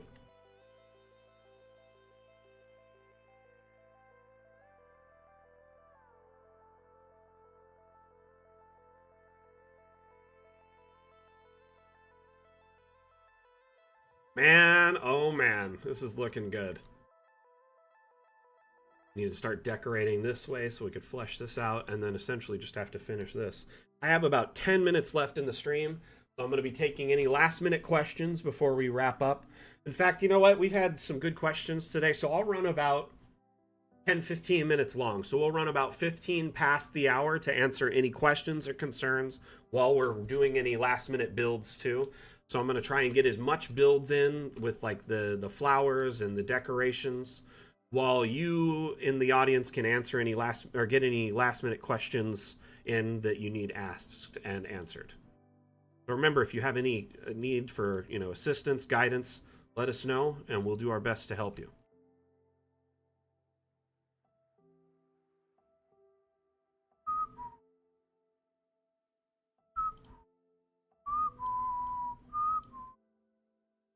Troutfoot, actually, I got it authorized today, and I'll be sending it out to you. Usually it takes the weekend because, I take Saturday and Sunday off after the stream. And then Monday I get authorization to get the card, and then I get it. So after the stream, I'll get it issued for you. Sound good? Yeah, and then my Monday starts after my weekend. First thing, jumping on the stream with Mapmaker Monday. So I don't get a lot of time to do any of my, backed up office stuff before I go live. Apologize for the delay there, but that's a pretty normal thing. Cash equivalent in potatoes. No, you get the gift card. I want to say thank you. In the last hour, there's been a few subscribes and likes, and I did not notice them, and I forgot to shout them out as a result, or missed the shout out. But if you are still here, Alpha Chef, RG War on Twitch, thank you for the the follows, and Chris Hodge, obviously we're still chatting. And Graphio on YouTube, thank you for the subs. Much appreciated. Thank you very much for being a part of it.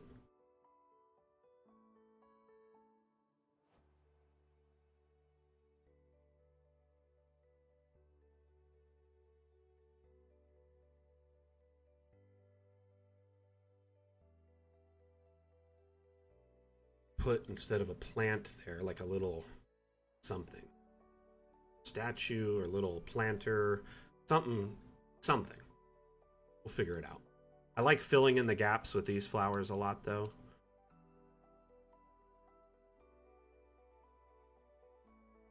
At least behind like seats and stuff here in these little corners.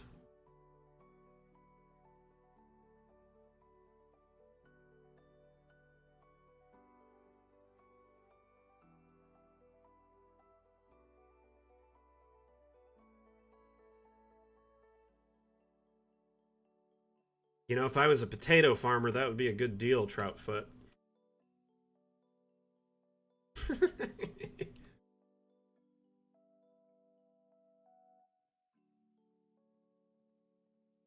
Unfortunately, you cannot not adjust the density of the forest on generation, but you can definitely use the object eraser instead of picking them out by hand, which is much quicker. Like, the object eraser, you could set it to a big size and density and just wipe out entire areas in like a second.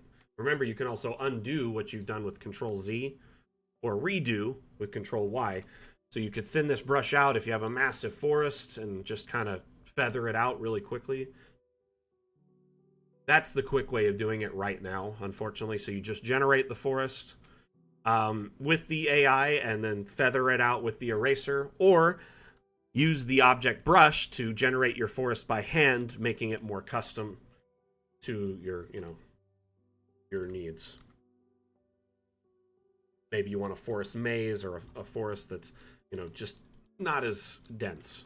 And remember, the brush has a lot of options. You could set rotation randomness, scaling average. So I don't want it to scale very often, and I want it to be small. So now it'd be like new growth instead of old growth, right? Lots of small trees. We can increase the brush density, which means it'll be more trees more often. You can change the brush size, which increases the overall density. Maybe increasing the size a bit, but because I decrease the scale average and randomness, won't get big. Now, if I increase the scale average, now it's all big, but no randomness. All big trees. All old growth, right? Flip them. Add some randomness. It's on the bigger side for everything, right? Let's put it in the middle. Some little trees, some big trees. Ultimately, though, putting the scale randomness high or low gives you a lot of control over the size. There is not.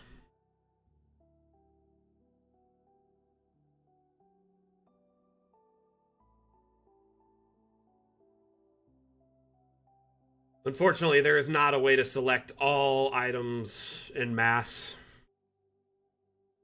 But you do have a lot of control in these advanced options or the different brush types. Play around with it. You might come up with something you're happy with. So, let's see. F4 Quarrel asks on Steam, "Hi there. Do you additionally need a VTT website to display Fog of War, or do you get Foundry with this game?" So first and foremost, Dungeon Alchemist is not a game. It's a map making utility and immersion tool.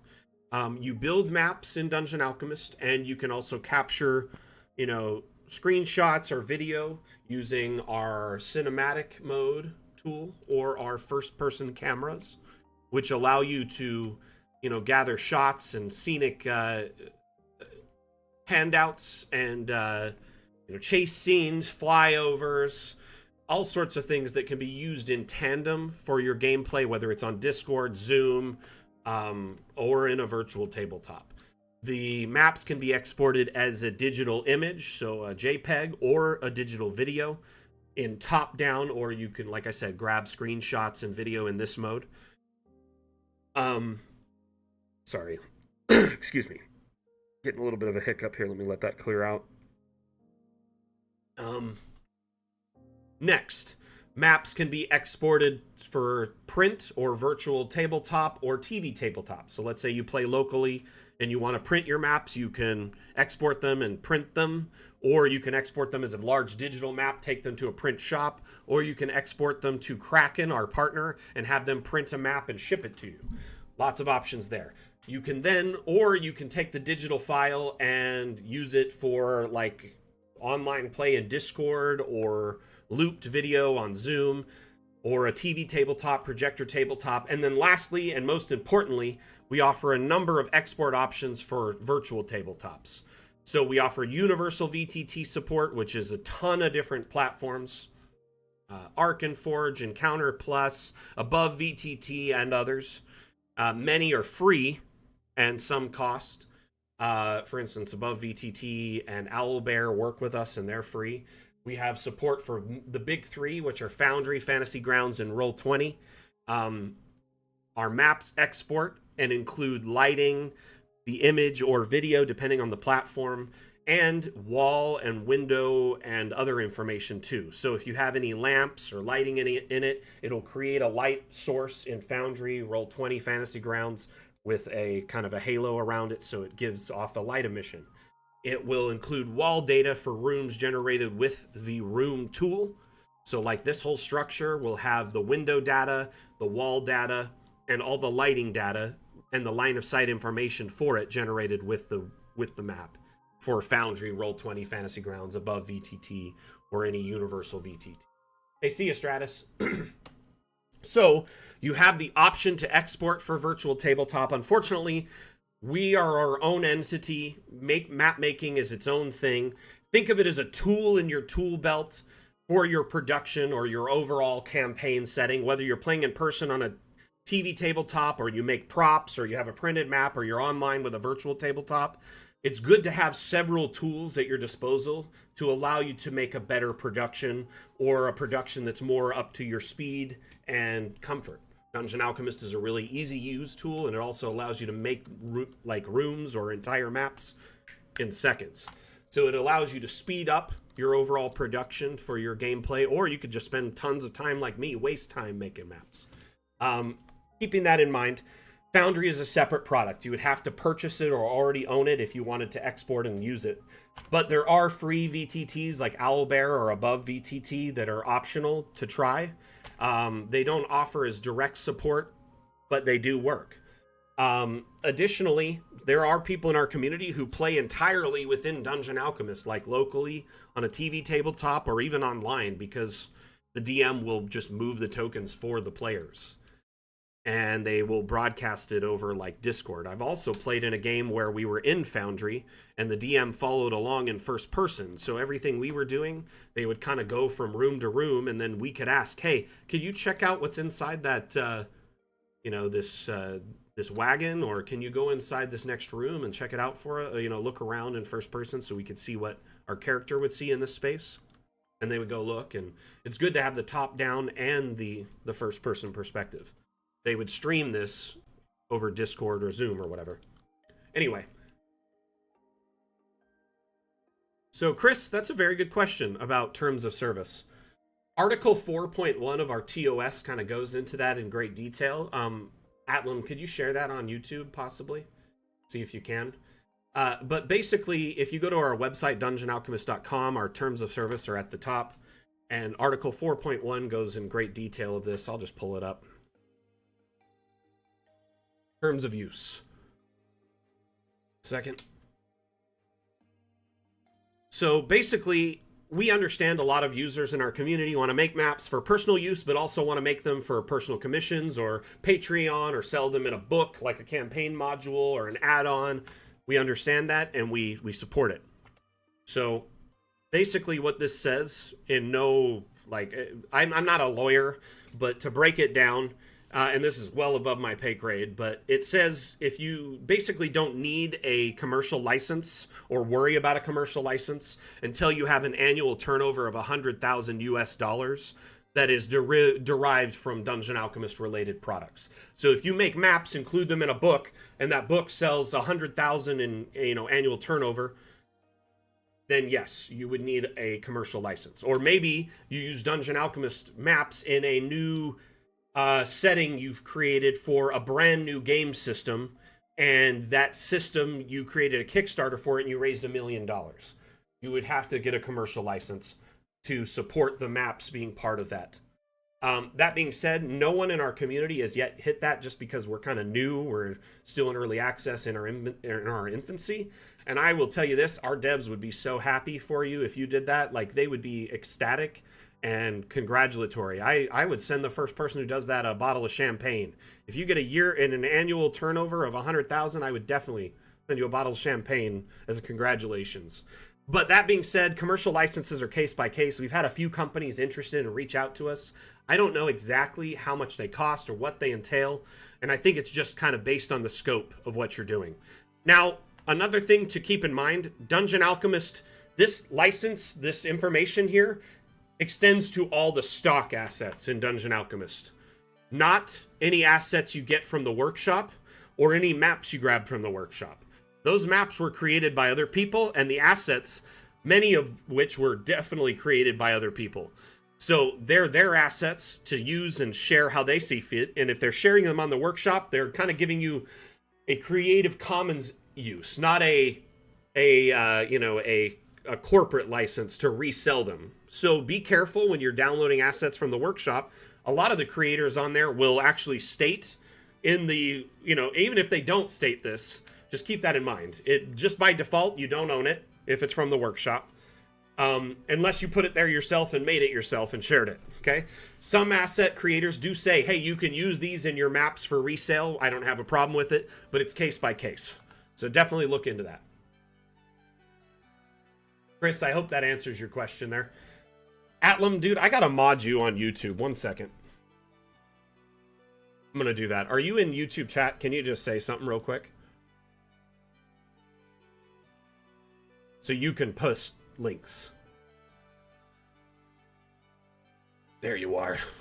ATL, right?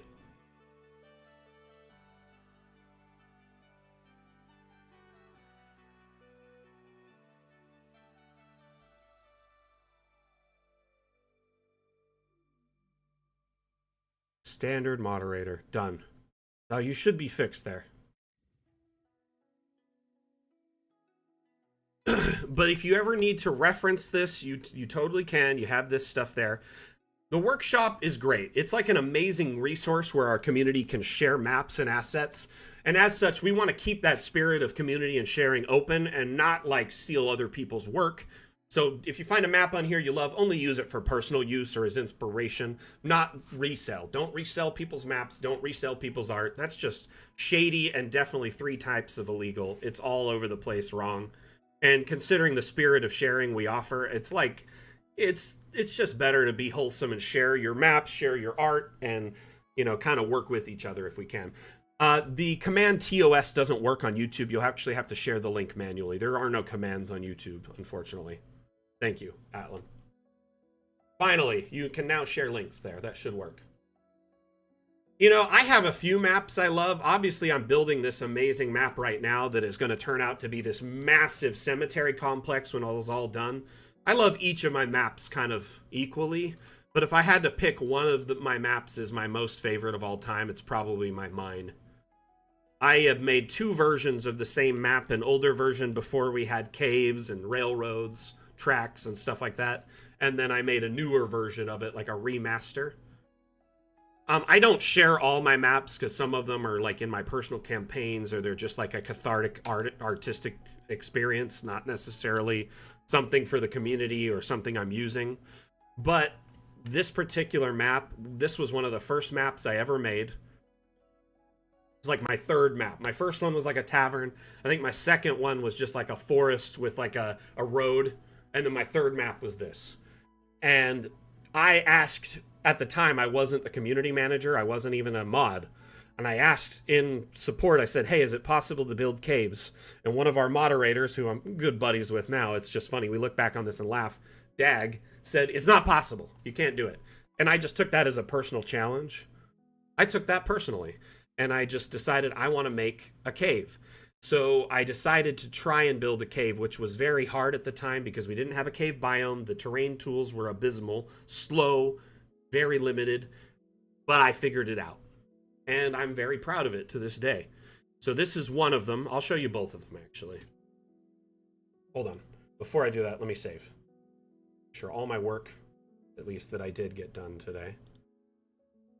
This is done in an older build of DA. It's really impossible to do this kind of map anymore because the terrain is different in the cave biome now, in like the amount of verticality it offers, and it caps off to allow for walls to be created for like exports for Foundry. So our cave maps create automatic walls when you export them and create line of sight, you know, blockage and stuff like that. So this is a dwarven prospector's mine that I built for a homebrew campaign I did a few years back. And it is essentially kind of a side quest that was designed to be like a fun little area they could potentially do and get a bunch of loot and a couple magic items and some XP. But it is this mine has been owned by a family of dwarves for generations, and they've been working this claim forever. And it's very deep into this mountain that they work, but there's several aspects of it where different brothers work on different parts, doing different things. Some are focusing on, you know, on different, you know, veins and different areas they feel are more profitable, and others are more exploring, trying to find like the mother lode or secret. There's rumors that there's like ancient burial tombs of old dwarven kings in these mines and these caverns, but they don't know where they are because they're secret, they're hidden. And the mine is perilous, and there's like different aspects of it. A lot of verticality that I did, you know, years ago when it was very hard to do. You know, there wasn't multi-level or raising objects up and down like we have now. You know, at least to the degree that it is available now. This railroad is just tons of hammers. I lost a bit of my sanity making this. There is so many hammers if you look at it in that light. Like hundreds of hammers, and it took me forever to get them all aligned because you couldn't just disable collisions and merge objects together. So yeah, quite difficult. Little pitfalls and little, you know, exploratory digs and holes where they don't want to go and stuff like that. And then I call this area Goblin Town in both maps.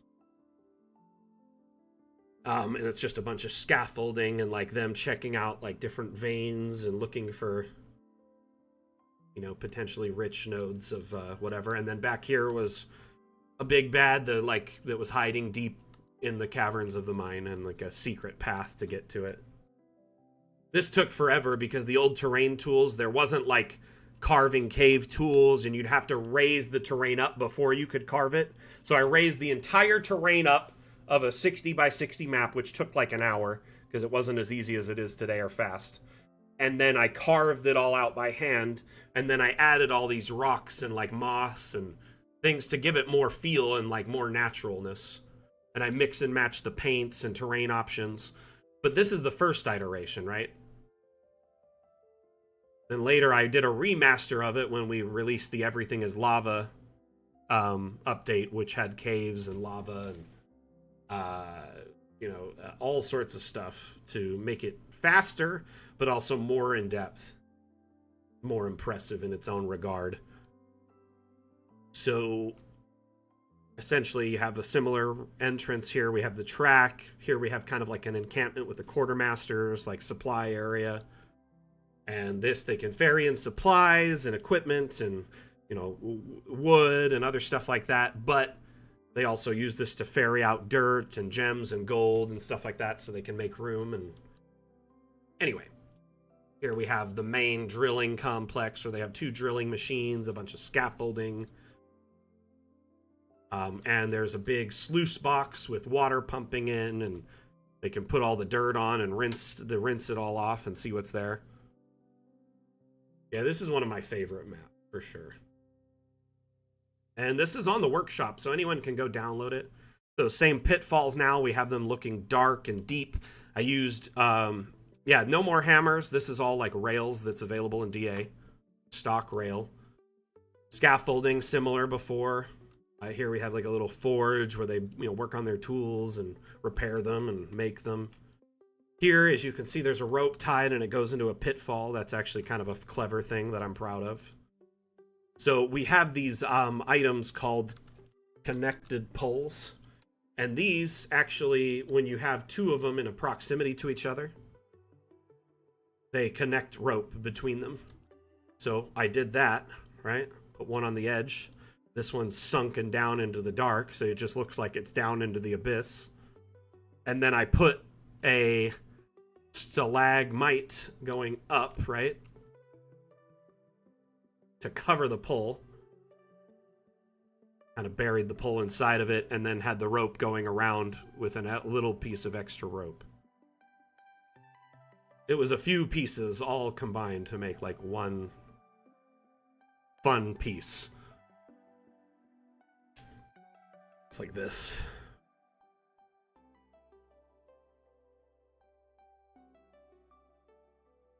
Isn't that neat?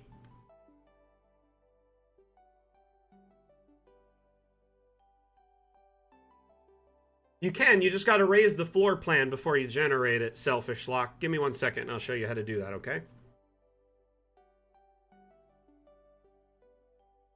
Also, which biome are you in? That makes a lot of difference. If you are in the green screen or dark parchment biome, there is 0 terrain. There's no verticality. Impossible to do without really messing things up or kind of doing stuff I can't really educate you on. If you're in an environmental biome like a forest, desert, any of those, you can get some verticality.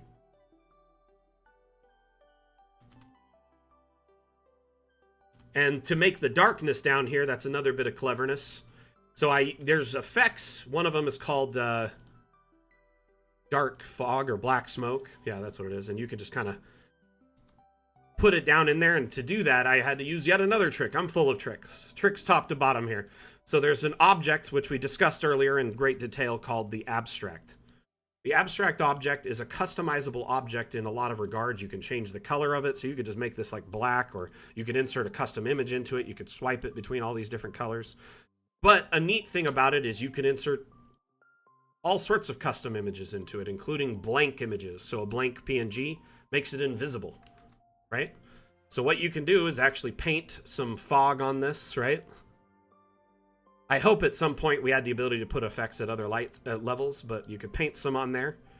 Then select the object, make it invisible,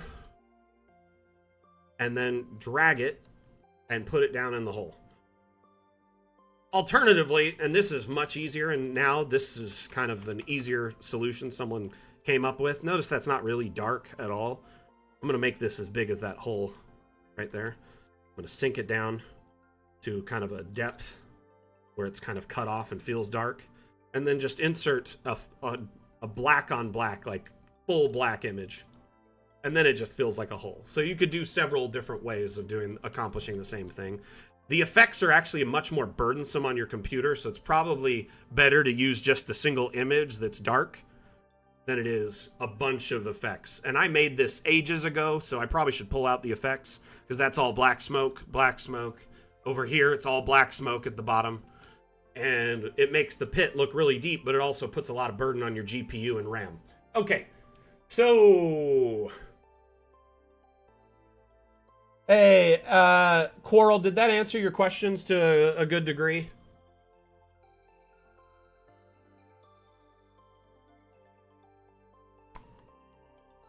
So, Selfish Lock, give me 1 second. I'm going to load up a map for you, and we'll take a look of your concept here.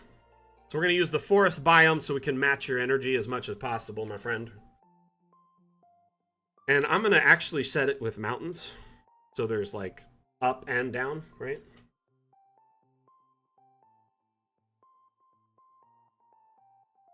Sorry, I was kind of answering questions before you came in, so do them in the order they were received.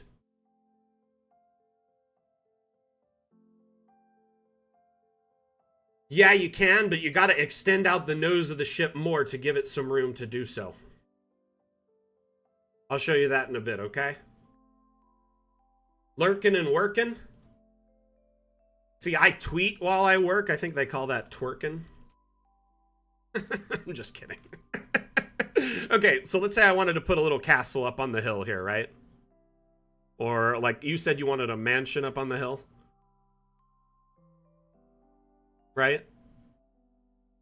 So I'm just going to put like a study up here. So when you're generating your floor plans, before you put the floor plan, before you click generate, you have a lot of things you can do with it. You can rotate it.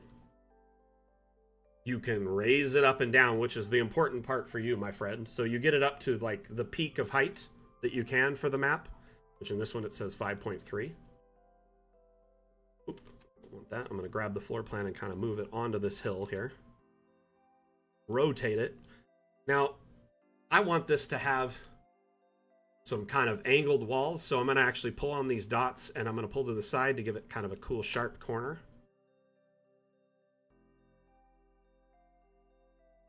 On this end, I want it rounded, so I'm just going to pull straight center there. And this is going to be our little house on the hill here. And it generates all the ground underneath it. If you want it to be more tight, like a tight hill, you can take the lower tool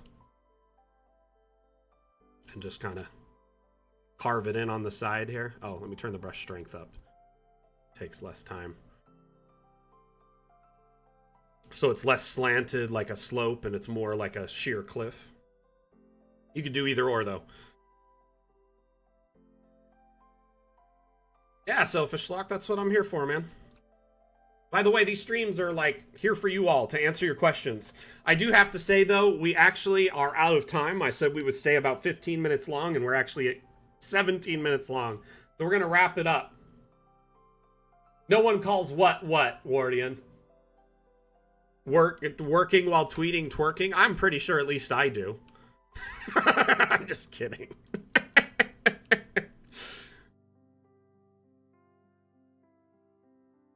I'm just old enough that I can be like, I don't know what you're talking about. How you doing, Wardian? You always decide to say something at the most interesting moments.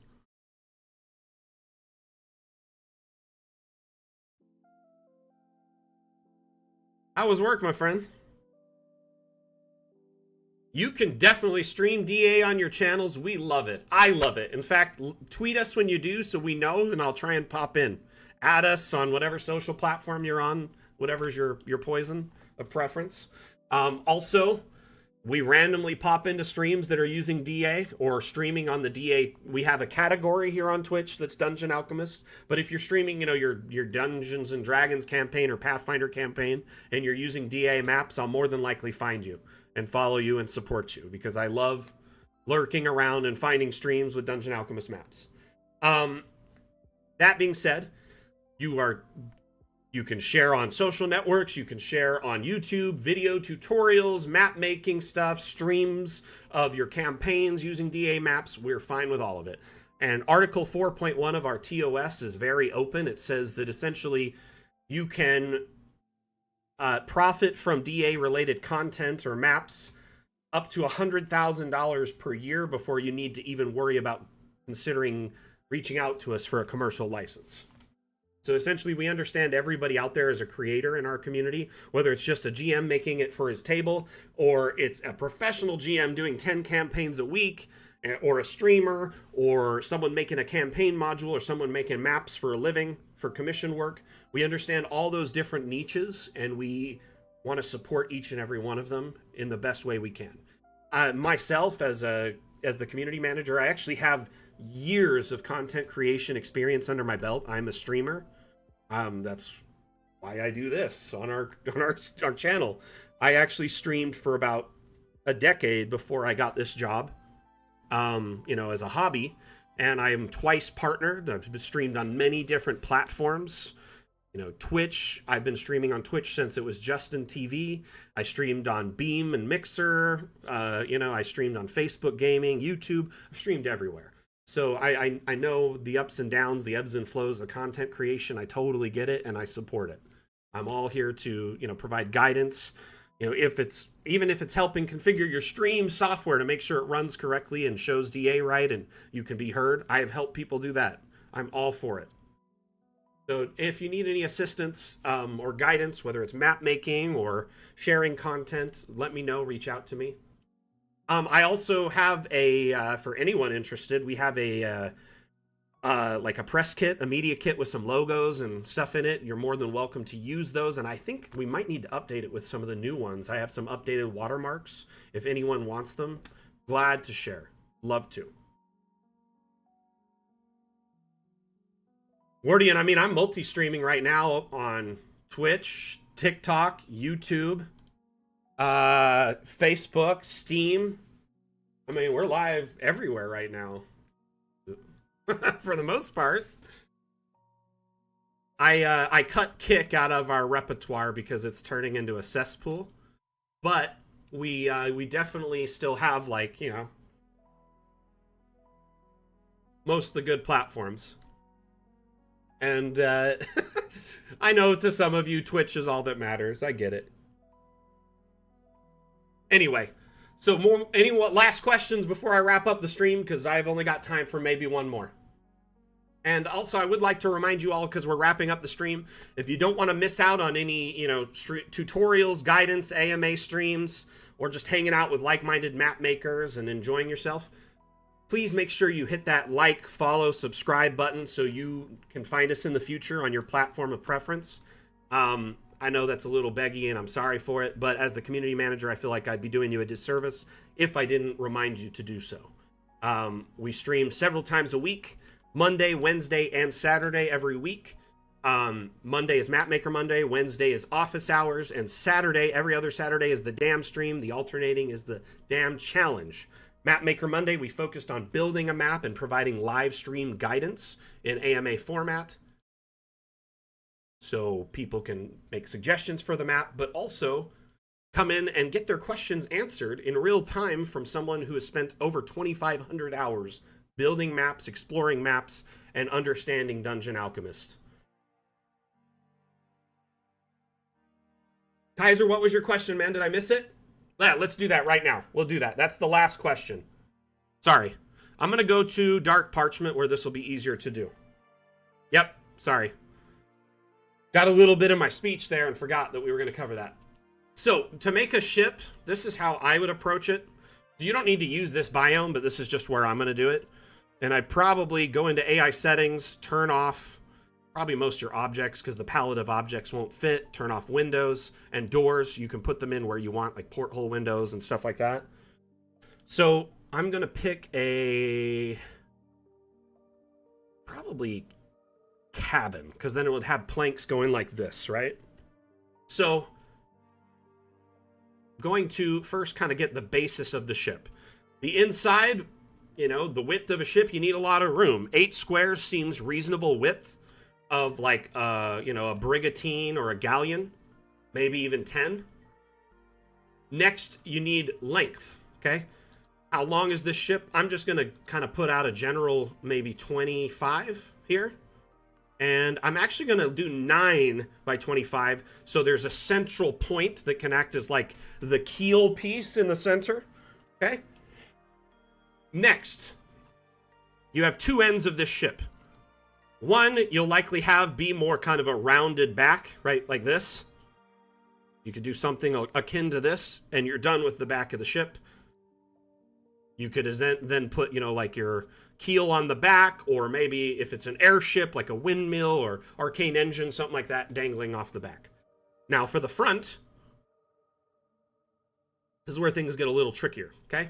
You're going to have to drop out a centerpiece like this and figure out the angle that you want this to be. Do you want it to be more like a convex angle, like this, that slowly comes into kind of a rounded or sharp point?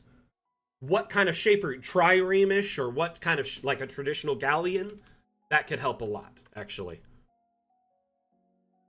Now, the other thing to remember too, because I didn't use an even number, I'm always going to end up with kind of like an ovoid shape on the front here.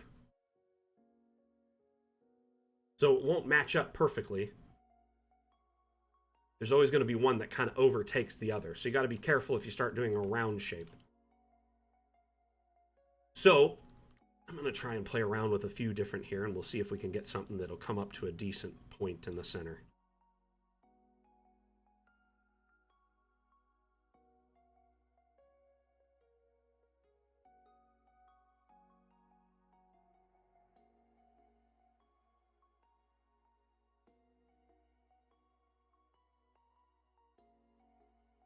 Why did that one disappear? Where'd it go? Oh, I pulled it too far.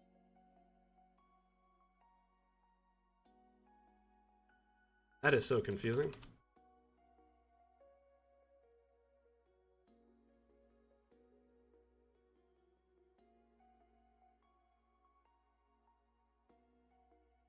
That's why they were different. They were different shapes.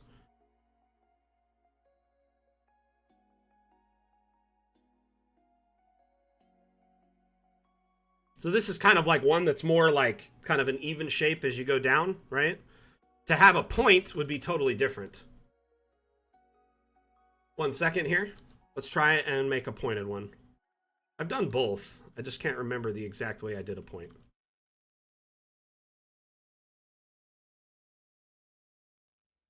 I think it was because it was an even number. You can do something like this, right? And then bring it into like a trireme shape. And remember, you know, ships aren't necessarily our strong point at the moment because we have a whole update plan down the road to making ships. So for now, it's not necessarily going to be like the best ship you can make, but you have a few options. So let me generate these and see what they come up to. They end up giving you kind of a rough shape, not perfect.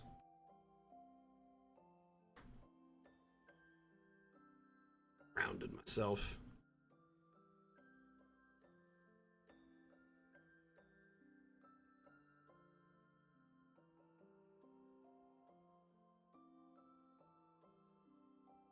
And then from here, it's a matter of, you know, just each floor is a deck, and then you would do them on top of each other. Another option, my friend, is just using a big boat. We have boats, right? Like these little boats. They can be resized and then turned into a ship. So you disable collisions. Just make this huge and then put some planking on it. But on the workshop, there's a few great examples of this. Let's see here. Let's try boat. Yep, you can. Trying to find a very particular one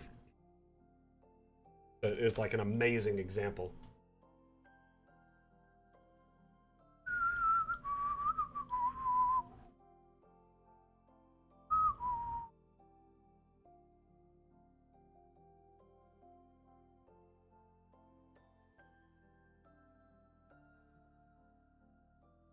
This one.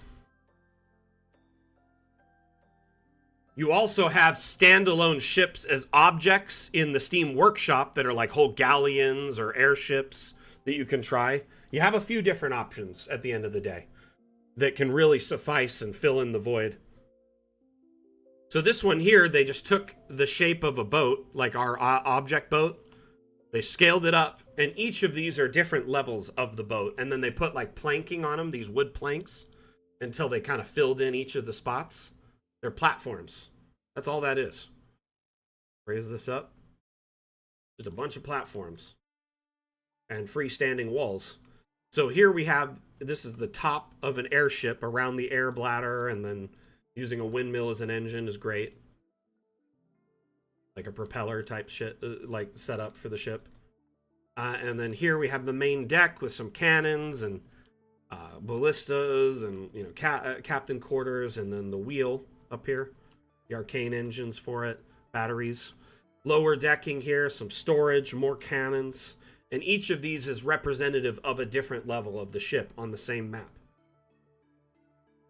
Here's below deck for all the crew, crew's quarters, etc. So there's quite a few options of ships on the workshop that could work possibly for your needs. Take a look at those. I mean, this one here, all you'd have to do is, if you wanted it to be a water ship, delete the top deck, put some sails on it, good to go. And to do that, you could just put like a... We have the raft, right, with a sail on it. Scale that up to about ship size. And sink it inside the ship. Now we have a sail. Took me about a second, but I got a sail. You know what I mean? So there are ways to kind of work around it within the Dungeon Alchemist architecture, especially if you disable collisions or if you use assets from the workshop. There's entire standalone ships in here. Airships, arcane ships, spaceships, Namekian ships, ships in bottles.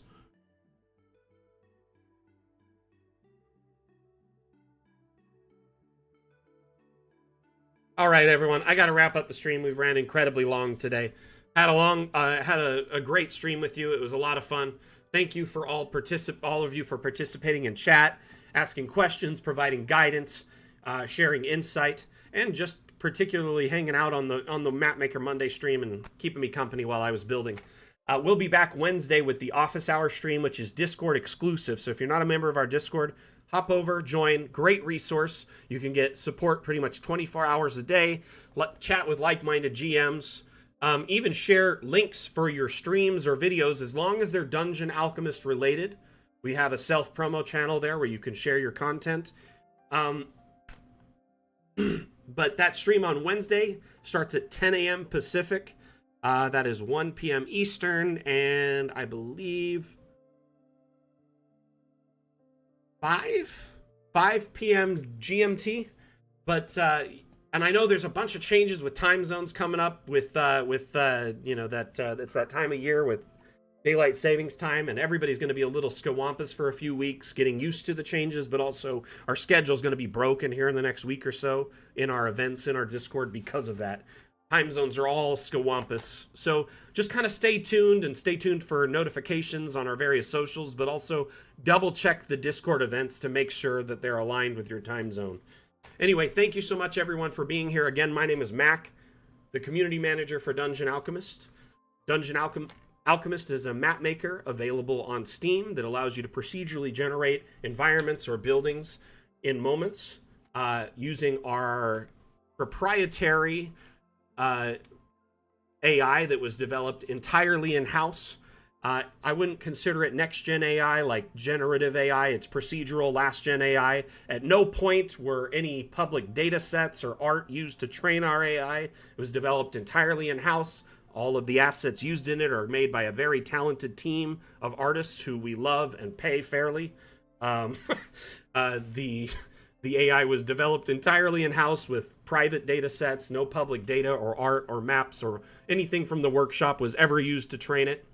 Moving on from that AI to raid, just want to make sure everyone knows that because there is a lot of heat with AI nowadays.